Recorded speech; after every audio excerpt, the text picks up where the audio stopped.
Venu Vijayareddy. Yes, social media కావచ్చు, mainstream media కావచ్చు, వాడుకున్న వాళ్ళకి వాడుకున్నంత అనేది మనం చాలా చూసినాం. దాంట్లో లాభాలు చూసినాము, నష్టాలు చూసినాము.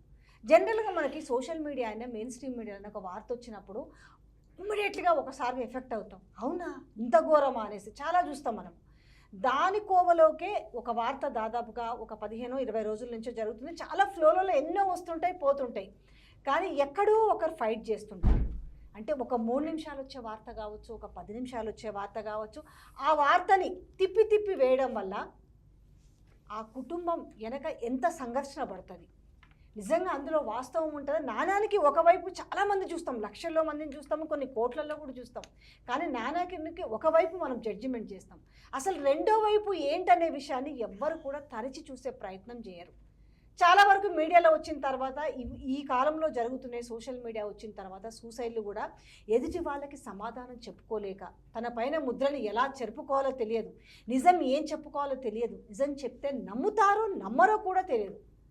అలాంటి కోవలేకు చెందిందే ఒక కేసు ఈరోజు మన ముందుకు వచ్చింది. నేను కేసు అని ఎందుకు అంటున్నానంటే, సో మామూలుగా ఉమెన్ ఏమన్నా చేస్తే కిలాడి, గలీజ్ దందాలు ఇవన్నీ అంటుంటారు.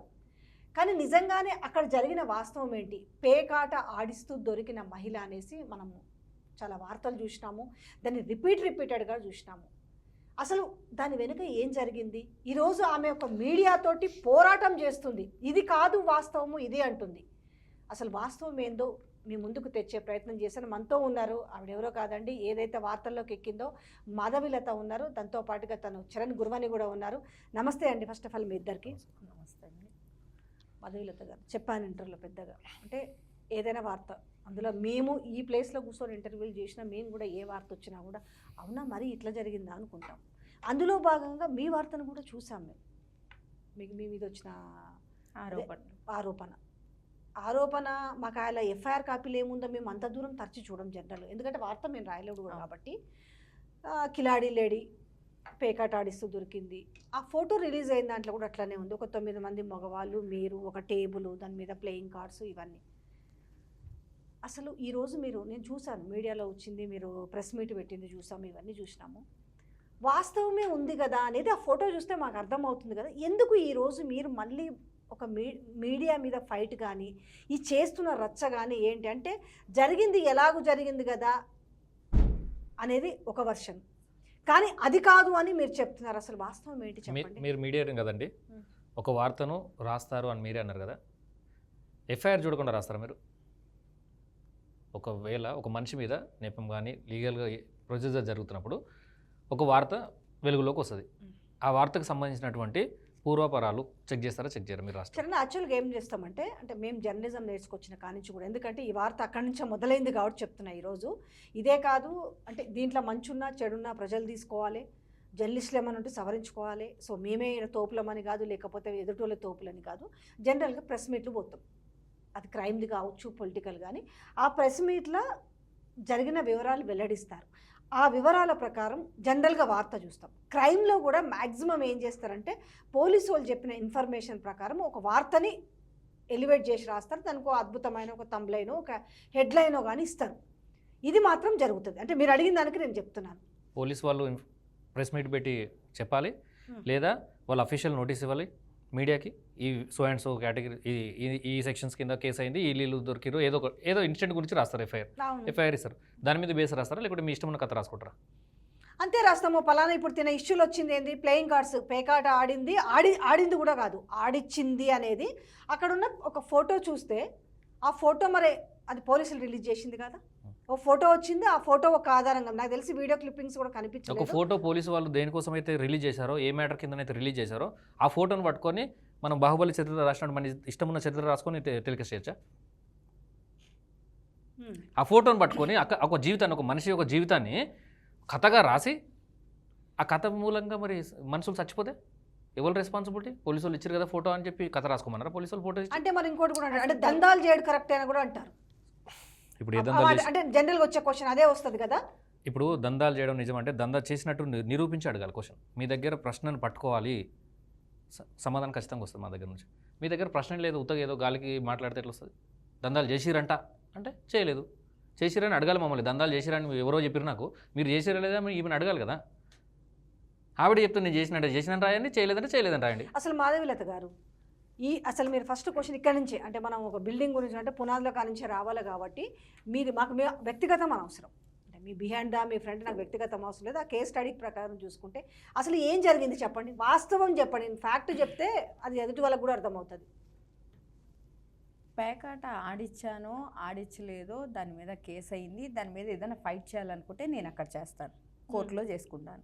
నాకు పేకాట రాదు, నేను ఆడించలేదు. సరే ఆడుకున్నారు అంటే ఆడించటం వేరు, ఆడుకోవటం వేరు. ఆడించటం అంటే డబ్బుల కోసం వ్యాపార పరంగా ఆడించటం, కొంత కమిషన్ బేస్తో తీసుకొని ఆడించటాన్ని నేను ఆడిస్తున్నాను అంటారు. మీకు అర్థమైందా? లేదంటే ఇంట్లో కూర్చొని నలుగురు మనుషులు ఆడుకుంటే దాన్ని ఆడించటము అనరు. అది జరిగిపోయింది, వాళ్ళు టైంపాస్ కోసం ఆడుకోవటం, దాన్ని తీసి డస్ట్బిన్లో పడేయటం, అదంతా అయిపోయింది. తర్వాత 2 గంటలు జరిగిపోయింది. సడన్గా ఇంట్లో జరుగుతున్న ప్రైవేట్ పార్టీలోకి మనుషులు పోలీసులు అంటూ దడదడా రావటము, ఆ మనుషుల్ని నిలబెట్టడము, అక్కడ ఆ టేబుల్ని అరేంజ్ చేయటం, మొత్తం అది మీరు ఒక ఫోటో అంటున్నారు కదా, ఫోటో అంటున్నారు మీరు.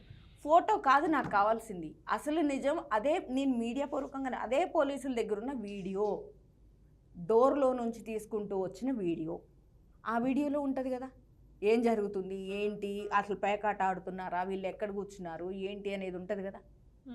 అది లేకుండా ఒక పోలీస్ వ్యక్తిగతంగా ఇప్పుడు అతని మీద కేసు SBIలో ఎంక్వైరీ జరుగుతుంది కాబట్టి నేను ఇక్కడ వితౌట్ ప్రూఫ్ నేను మాట్లాడకూడదు కాబట్టి నేను ఇక్కడ అతని పేరు తీసుకురావట్లేదు. అతను వచ్చి వాంటెడ్గా నన్ను భయపెడుతూ, వాంటెడ్గా వాళ్ళందరినీ భయపెడుతూ, అక్కడ టేబుల్ మీద ఉన్న గారెలు ఇలా దులిపేసి అక్కడ ఒక పేకలు, ఫోన్లు అవన్నీ అరేంజ్ చేసి పెట్టి, పేకలు నా ఇంట్లో, నేను మళ్ళీ ఓపెన్గా చెప్తున్నా మీకు, నా ఇంట్లో ఉన్నాయి, తీసుకొచ్చి అక్కడ పెట్టి అంత ఫోటో తీసి దాన్ని బయట వ్యక్తులకి పంపించాల్సిన అవసరం అతనికి ఏంటి? అతను పంపించిన వ్యక్తి ఎవరు? అతనికి 15 రోజుల క్రితం వెళ్ళిన నేను ఆ ఇంట్లోకి వెళ్ళి మొదటిసారిగా ఆ ఇల్లు సర్దుకుంటూ నాకు సంబంధించిన ఫ్రెండ్స్తో నేను పార్టీ చేసుకుంటుంటే వాళ్ళు ఎందుకు వచ్చారు, ఆ ఫోటో ఎందుకు తీశారు, ఆ ఫోటో మీడియాకి ఎందుకు పంపించారు? మీతో పాటు మైకులు మీడియాతో వస్తుంది కదా, ఒక ఇష్యూ జరిగినప్పుడు ఫోటోలు యాజువల్గా బయటకు వస్తుంటాయి కదండి. అయితే ఏదైతే జరిగినదో ఫోటో మీకు నేను ఒక జర్నలిజంలో పనిచేస్తున్నా, ఒక ఛానల్లో పనిచేస్తున్నా, ఒక చిన్న యూట్యూబర్గా ఉన్నాను నేనైతే. నాకు ఒక ఫోటో వచ్చినప్పుడు ఏంటి ఫోటో అని మిమ్మల్ని అడుగుతా, మీరు మీ ద్వారా నాకు వస్తే కనుక ఫోటో ఏంటని అడుగుతా. ఇది సో అండ్ సో, ఇది స్టోరీ అని చెప్పి మీరు ఒక కథ చెప్పి ఉండొచ్చు నాకు ఆ ఫోటో వెనక. అదే రాయొద్దు కదా, నేను ఒక ఫీల్డ్లో ఉన్నాను కదా. మీ మీద నమ్మకం కానీ ఫోటో మీద నమ్మకం కాదు కదా మేడం. అసలు ఫోటోలు ఉన్నటువంటి ఇన్సిడెంట్ జనరల్ గా చరణ్ అఫీషియల్ గ్రూప్స్ ఉన్నాయి ఇప్పుడు, అంటే ఇప్పుడు పొలిటికల్ కానీ క్రైమ్ కానీ, ఇప్పుడు మాదాపూర్ పోలీస్ స్టేషన్ ఉంది. మాదాపూర్ పోలీస్ స్టేషన్ పరిధిలో ఏమైతే జరుగుతాయో క్రైమ్కి సంబంధించిన బ్రేకింగ్ న్యూస్ అయితే వేస్తారు. పలానా మాదాపూర్లో, అంటే మీది రాయదుర్గ్ కదా, ఇప్పుడు సపోజ్ ఒక పలానా ఇంట్లో ఒక ఆవిడ పేకాట ఆడిస్తుంది అని చెప్పేసి ఇట్లా SOT పోలీసులు దాడి చేశారు. సో దాన్ని సో అండ్ సో అనేసి దాన్ని అది మాకు వచ్చింది కదా, నేను చదవనాది కొని మీకు నాకు సరే ఒకటి నాకు చదువు అదే ఎక్కడ మీరు ఇందాక అడిగిన దానికి చెప్తున్నాను, అంటే ఏమొచ్చింది అనేది కూడా చెప్తాను. అది ఎవరు పోలీస్ వాళ్ళు ఇచ్చింది చేయాలి, మీరు వాళ్ళ గ్రూప్లలో పాస్ అయింది. మీరు గ్రూప్లలో ఎవరో చేస్తే కాదు, అఫీషియల్ గా పోలీస్ ఆఫీసర్స్ వాళ్ళు ఇచ్చిన అతను. ఇప్పుడు జర్నలిస్టు చాలా మంది ఉంటారు, అందులో ఏ జర్నలిస్టుకు ఏ రకంగా వచ్చిందో ఆలోచన ప్రకారం స్క్రిప్ట్ రాసి మొత్తము టోటల్ సంబంధించిన ఇష్యూ, అంటే పాయింట్స్ వైజ్ గా మొత్తం కూడా ఎంత మంది ఉన్నారు వాళ్ళు కాదు, జర్నలిస్టులు ఏం పెట్టారు అన్నది కాదు, పోలీసు వాళ్ళు గ్రూప్లో ఏం పెట్టారు అన్నది చెప్పండి. జర్నలిస్టులే కదా ఇంత చేసింది, మీడియానే కదా ఇంత చేసింది, మీ మాట ఎవరు నమ్ముతారు? పోలీసులు ఏం పెట్టారు అన్నదే మీరు చెప్పండి. నేననేది ఆ గ్రూప్లో వచ్చింది, మీరు ఎందుకు వేయలేదు? మరి మీకు ఛానల్ ఉంది కదా, పెద్ద ఛానల్ కదా, మీకు పేరు ప్రఖ్యాతలు ఉన్నాయి కదా, మీరు ఎందుకు రాయలేదు? మీకు న్యూసే కదా, మరి అది ఎథిక్ అనేది ఇంపార్టెంట్ కదా. మీరు ఎక్కడికి పోలీస్ దగ్గరికి వెళ్ళండి, ఆ పై అధికారుల దగ్గరికి వెళ్ళండి, పై అధికారుల దగ్గరికి వెళ్ళండి. ఇప్పుడు ఏమంటారు, వార్త రాయడము, వార్త చూపించడము, దీనికి సంబంధించి ఈ ఫోటో బయటికి రావడమే తప్పు. ఒకటి అక్క ఏమైతే అక్క అడిగిందో, ఫోటోలు వచ్చినాయి, ఎవరు ఇచ్చారు, ఏం సంబంధం అనేది ఆవిడ లీగల్ ప్రాసెస్లో ఉంది, అన్నీ తేలుతాయి. ఎవరు తీశారు వీడియో, వాంటెడ్ గా వచ్చి ఎందుకు ఆ ఫోటోలు- తీశారు, ఆ ఫోటో వాంటెడ్ గా బయటికి ఎందుకు వెళ్ళింది, ఎవరికి వెళ్ళింది, ఆ ప్రైవేట్ వ్యక్తి ఎవరు, దాన్ని బయటికి కావాలని తీసుకెళ్ళి రోజుకు ఒక 15-20 పేకాట కేసులు స్టేషన్లకు వస్తాయంట. అది నాకు స్టేషన్లో వచ్చిన ఇన్ఫర్మేషన్. ఎవరి ఫోటో రాదమ్మా, ఉట్టి స్క్రోలింగ్ వరకే మీకు పడుతుంది. అలాంటిది మీ ఫోటో బయటికి వెళ్ళింది అంటే మీ వెనక ఏం జరుగుతుందో అని ఒక పోలీసు వాళ్ళు నన్ను హెచ్చరించరు కదా. మీ డిపార్ట్మెంట్ నుంచి అయితే బయటికి వెళ్ళలేదు. ఇంకొక విషయం ఇందులో అక్క, ఒక ఫోటో నిజంగానే బయటకు వచ్చింది, ఆ. వాస్తవానికి వాళ్ళు ఆడిరు అనుకుందాం, ఎఫ్ఐఆర్ అయింది వాళ్ళ మీద, కోర్టులో తెలుసుకుంటారు, శిక్ష అనుభవిస్తారు, వాళ్ళు నిందితులుగా బయటకు వస్తారు కదా. కానీ ఉన్నటువంటి ఫోటో ఎక్కడైతే పోలీసు వాళ్ళు, ఎక్కడైతే అధికారులు అధికారికంగా ఎప్పుడైతే ఫోటో రిలీజ్ చేశారో, ఎథిక్ కాకపోయినా హ్యూమన్ సెక్యూరిటీలో ఒక ఆడ మనిషి ఫేస్ని కప్పిపుచ్చాలని మినిమం సెన్స్ అని ఉండాలి కదా. టెర్రరిజంలో ఉన్నటువంటి వ్యక్తులు కానీ, ఏ విక్టిమ్ కానీ, ఎవరినైనా కానీ ఒక మీడియాలో అధికారికంగా చూపెట్టేటప్పుడు వాళ్ళ ఫేస్ బ్లర్ చేయాలి. నిందింపబడ్డవంటి వ్యక్తిని ప్లేస్ బ్లర్ చేసేగా చూపిస్తాం, లేదంటే ఏదైనా స్కార్ప్ లేకుంటే ఏదైనా కట్టుకోమంటాం కదా. ఎలా మీరు అట్లా రివీల్ చేసి చూపిస్తారు? అయినా మీరు ఎందుకు కట్టుకోలేదండి? కట్టుకోవద్దన్నాడండి. అక్కడ ఎవరతను? వచ్చిన పోలీస్ అధికారి పక్కన ఒక అంకుల్ ఉన్నారు, పెద్ద ఆయన పాపం. ఆయన, అమ్మ ఎందుకంటే ఆడపిల్లని ఫోటో తీస్తున్నారు, అమ్మ నువ్వు ఆ చీర మొహానికి పెట్టుకో అమ్మ అని అంటే, నేను కొంగు. ఇట్లా కొంగు తీసుకెళ్తే, నువ్వు మొహం మీద నుంచి మాస్క్ తీసే వరకు నేను వీడియో తీస్తా. ఇప్పుడు నేను పోలీసులతో ఫైట్ చేసేది కూడా అదే. ఆ వచ్చిన వ్యక్తి వాంటెడ్గా ఎందుకు వచ్చారు, ఆ ఎస్ఓటి వ్యక్తిని పంపించింది ఎవరు, అతనికి రిలేటెడ్ మనిషి ఎవరు, నా ఇంటి మీద నేను ఫస్ట్ టైం ఆ ఇల్లు మీరు చూస్తే నేను 15 రోజుల క్రితం ఆ ఇల్లు అగ్రిమెంట్ చేశాను. 20వ తారీఖు నాకు హ్యాండ్ ఓవర్ చేశారు. ఇష్యూ జరిగింది 29వ తారీఖు. ఇంటి వర్క్ అవ్వలేదు, ఇంట్లోకి సామాన్లు వెళ్ళలేదు, ఒక సామాన్లు కూడా సరిగా లేని ఇంట్లో నేను దందాలు ఎట్లా నడిపిస్తాను, లోపల మంచాలే లేని ఇంట్లో ఆ గలీజ్ కార్యక్రమాలు ఎట్లా నడిపిస్తాను, ఏ ఇదితో మీరు రాయగలిగారు? నేను అందరినీ అడుగుతున్నా, ఒక సోకాల్డ్ రాసిన వాళ్ళని, నేను ఫైట్ చేస్తున్న వాళ్ళనే అడగట్లా. మీ పలానా మీరు ఒక ఫోటో తీసుకొని దాన్ని ఎలా మీరు ఇలా చేయగలుగుతారు? మీ మీదకి వచ్చే వాళ్ళు ఎవరూ లేరు, మీ మీద ఎదురు తిరిగే వాళ్ళు ఎవరూ లేరు. మీ ఇష్టం వచ్చినట్టు మీరు మీ డబ్బుల కోసం, మీకు వచ్చే ఆదాయం కోసం ఏ ఆడవాళ్ళ జీవితమైనా, ఎవరి జీవితాలైనా అలా పొట్టను పెట్టేసుకుంటారు. మీకేం రైట్స్ ఉన్నాయి? మీరు పోలీస్ స్టేషన్కి వచ్చి ఒక ఆ పోలీస్ సంస్థ ఇదిగో సో కాల్డ్ మాధవి ఇలా దందాలు చేస్తుంది, ఇలా లంగా పనులు చేస్తుంది అని చెప్పేసి చెప్పారా? చెప్పినప్పుడు మీరెవరు రాయటానికి? మీరు అడిగారా సదర్ డిపార్ట్మెంట్ ని? మీరు అడిగారా అసలు ఫోటో ఎట్లా బయటికి వెళ్ళిందని? అడిగానండి. దాని మీద ఎంక్వైరీ జరుగుతుంది, భారీ స్థాయిలో జరుగుతుంది. ఒక చిన్న కోర్టు, ఒక చిన్న పేకాట కేసుని FBI లెవెల్లో ఎవరు ఇన్వెస్టిగేట్ చేయరు, పక్కకి ఇలా నెట్టేస్తారు. అక్కడ నేను పోరాడుతున్నానే కాబట్టే, నా పోరాటంలో నిజం ఉంది కాబట్టే అక్కడ వరకు వెళ్ళి అది ఇన్వెస్టిగేషన్ జరుగుతుంది. ఇప్పుడు మీకు ఛానల్ ఉంది, మీరు ఇది ఎఫ్ఐఆర్ అండి, క్రైమ్ నెంబర్ కూడా చెప్తాను. మాకు సంబంధించినటువంటి ఈ అక్క మీద అయినటువంటి క్రైమ్ నెంబరు 396/2024 30/04/2024. ఇది దీంట్లో ఎఫ్ఐఆర్లో మీరు ఒక్కసారి చదవండి. ఎక్కడైనా హైదరాబాద్లో లేడీ డాన్ మగాళ్ళతో కలిసి గలీజ్ వ్యాపారం ఉండాలి. పోలీసు వాళ్ళు కూడా క్రైమ్ అని రాయలేదు కదండి. ఒక్క నిమిషం. హైదరాబాద్లో లేడీ డాన్ మగాళ్ళతో కలిసి గలీజ్ వ్యాపారం, హైదరాబాద్లో చూడండి, లేడీ డాన్ గుట్టూరు అట్టు అట, అక్కడ దాకా ఎందుకండి? కిలాడి లేడీ గలీజ్ దందా. మాకు జర్నలిస్ట్లకు వచ్చిన దాంట్లో కూడా లేడీ డాన్ అనే పెట్టారు పాయింట్స్ అన్ని. అయితే నేను అనేది ఒకటే, మిమ్మల్ని అడిగేది కూడా అదే. మీ జర్నలిస్ట్కి వచ్చింది ఒక జర్నలిస్టే పెట్టాడు, ఆయన ఎట్లా పెట్టాడు అనేది ఎంక్వైరీలో తెలుస్తుంది. ఇప్పుడు ఆయనకి ఆ ఫోటో అతను సొంత కథ రాశాడా?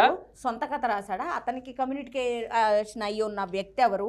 పర్సనల్గా ఏ వ్యక్తో ఇది తీసుకొని ఆ జర్నలిస్ట్ని కలిశాడా? అసలు ముందు ఆ ఫోటో సెండ్ అయిన వ్యక్తి ఎవరు అనేది పోలీస్ డిపార్ట్మెంట్ చూస్తుంది. ఇన్వెస్టిగేషన్ స్టిల్ ఇవాళ కూడా జరుగుతుంది. అది అక్కడ తేలని పక్షంలో నేను దాన్ని పై అధికారుల వరకు తీసుకెళ్తాను. అది నేను చూసుకుంటాను. అది సీఎం గారి దగ్గరికి వెళ్ళాలా, ఎక్కడికి వెళ్ళాలి, ఎందుకు ఇంత నా వెనక జరుగుతుంది, దీంట్లో ఎవరికి వచ్చే స్వలాభం ఏంటి, అసలు ఏంది మీ ఫైట్ ఏంది చెప్పండి. అసలు ఇంతకీ ఎవరి మీద ఏ రకంగా? హైదరాబాద్లో బయటపడ్డ లేడీ డాన్ భాగవతం. ఏం భాగవతం? సరే, నేను అనేది మిమ్మల్ని స్ట్రైట్గా ఒక క్వశ్చన్. అంటే ఈ ఫోటోని చూసి వాళ్ళకి అర్థమైందేమో ఇక్కడ ఖచ్చితంగా. అంటే అదే నేను అనేది. మీకు వచ్చిన మెసేజ్లో అతను పెట్టిన మెసేజ్లో అది ఉందా, లేదు ఎఫ్ఐఆర్లో ఉందా? ఒకవేళ అతని దగ్గర ఉంటే, ఒకవేళ అతనే చెప్పుంటే అతనికి ఎవరు ఇచ్చారు, ఏ అధికారులు ఇచ్చారు అదే మ్యాటర్ రాయమని? అతను సొంత కథ రాశాడేమో, అతని నమ్మి మీరు రాశారు. నేను మీ మీద కేసు వేస్తున్నప్పుడు మీరు అతనికి లక్క రావాలి కదా, అతను అప్పుడు తెలుస్తుంది కదా. మీ జర్నలిస్టులోనే రుజువులు అంటే నేను ఒకటి అడుగుతాను, ఈ ఫోటో చూస్తుంటే చరణ్ మీరు కూడా ఈ ఫోటో చూస్తుంటే మీకు ఏమనిపిస్తుంది?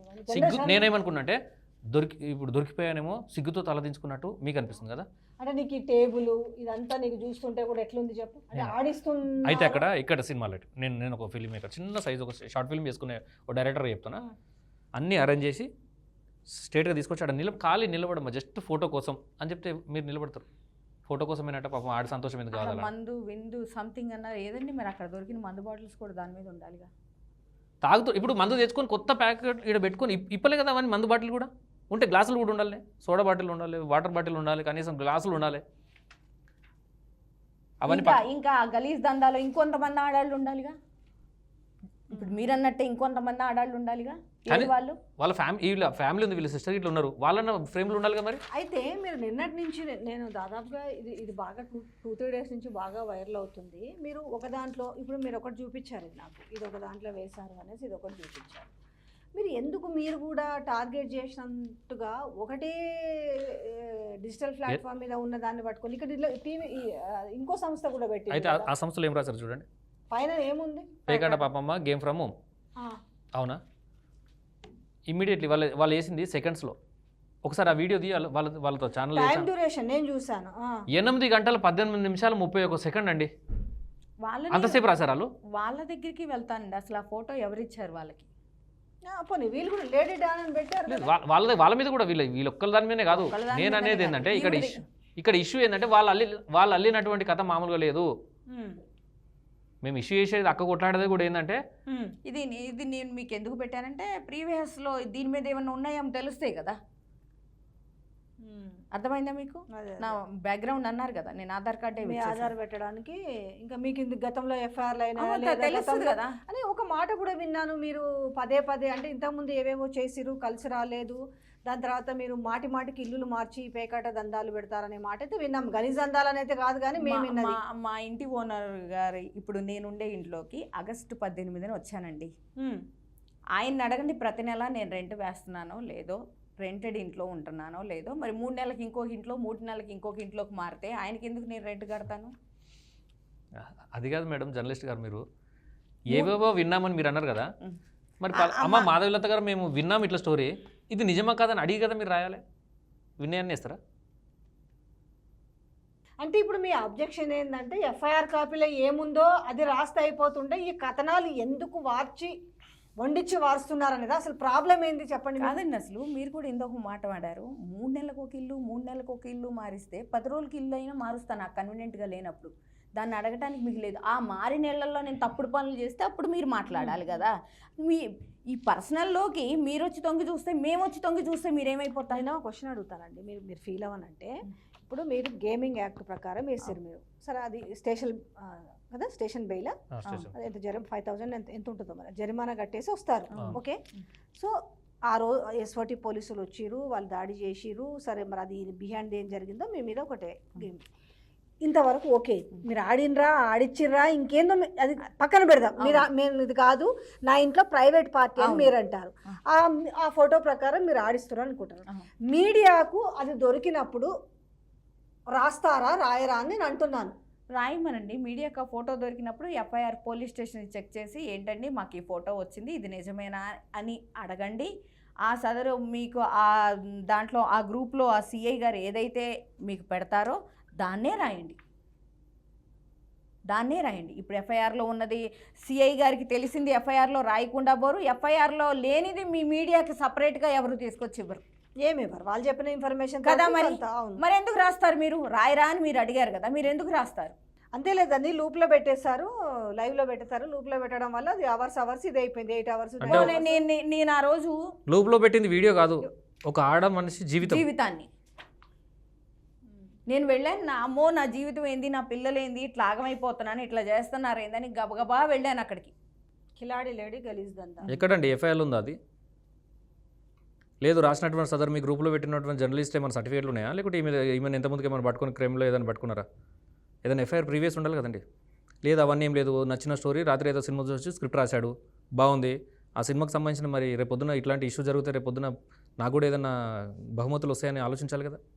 జర్నలిజాన్ని ఎందుకు ఎథిక్లెస్గా చేస్తారు దాన్ని? సొంత కథలకు రాసుకుంటే ఎవరండి బలయ్యేది? అదే వీడియో విని మస్తు డబ్బులు వస్తాయి లూప్లో పెట్టారు మీరు, happy, I feel very happy. ఒక మగాడిది పెట్టండి, ఒక సెలబ్రిటీ కావాలనుకున్న పెట్టండి, గుట్టుగా ఇంట్లో ఏదో సంసారం చేసుకొని ఇద్దరు పిల్లల భవిష్యత్తు కోసం ఆలోచించి ఒక ఆడమంచి తీసుకుపోయి లూప్లో పెట్టి డబ్బులు సంపాదించుకుంటుండొచ్చు. అంటే రోడ్డు మీద మీరు ఎట్లా బిచ్చగాళ్ళకు కానీ లచ్చగాళ్ళు కానీ ఈవెన్ ఎవరైనా తప్పుగా మాట్లాడదు బిచ్చగాళ్ళని, ఒక ఏ రకమైన స్థితిలో బాగలేనటువంటి స్థితి వాళ్ళకు బాగు చేస్తూ వీడియోలు పెట్టినారు. అలా జీవితం తర్వాత బాగుందో లేదో వాళ్ళతో కంపేర్ చేసినారా? ఒక ఫ్యామిలీ అంటే ఒక మనిషే కాదు కదండి, ఈ పిల్లలు వీళ్ళ ఆయననే కాదు కదా, వాళ్ళ ఇంకా కుటుంబాలు ఉంటాయి కదా. ఈవిడకి ఆలోచన లేకపోయినా సెలబ్రిటీని ఏదైనా లైట్ తీసుకుందామని అనుకుంటే వీళ్ళ కుటుంబ వ్యవస్థలో ఇదంతా నడవదు కదా.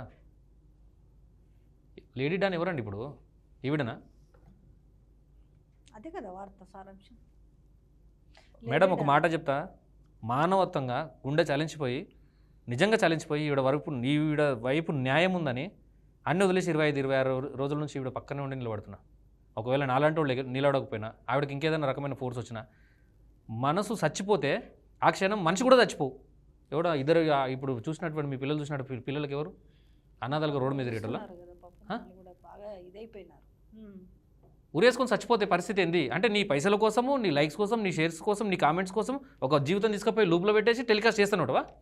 ఏమవుతుంది చచ్చిపోతే ఇగో చచ్చిపోయింది, ఇట్లా దందా చేసిందిగా బయటపడింది, అందుకే నేను చచ్చిపోయిందని మళ్ళీ మైకులు తెచ్చుకొని పెడతారు. శవాల మీద రాబందుల్లాగా శవాల మీద పడి డబ్బులు ఇక అనకూడదు, శవాల మీద డబ్బులు ఏరుకుంటున్నారు, శవాల మీద డబ్బులు చిల్లర పైసలు ఏరుకుంటున్నారు. ఇంత ఎన్ని ఉన్నాయి. కూలి పనికి పోండి, ఇలా జనం ప్రాణాల మీద ఆడుకోకపోతే కూలి పనికి వెళ్ళి పని చేసుకోండి. ఓ 10 లక్షల శాలరీ ఇచ్చి ఓ మర్సిడీస్ బెంచ్ కింద పెట్టి నీ కుటుంబం, నీ మొగుడు, నీ కుటుంబం, నీ అత్త, నీ మామ, నీదొక కుటుంబం, ఎదుట ఆడదానిదొక కుటుంబమా? నిన్ను రోడ్డుకి ఈడిస్తే నువ్వు బతుకుతావా? నువ్వు కూడా లంగా దొంగ అని చెప్పేసి నేను ఒక యూట్యూబ్ ఛానల్ పెట్టేసి నేను దానిలో మైక్ పెట్టుకుంటే మీరందరూ ఉంటారా? చెప్పు తీసుకొని కొడతారు.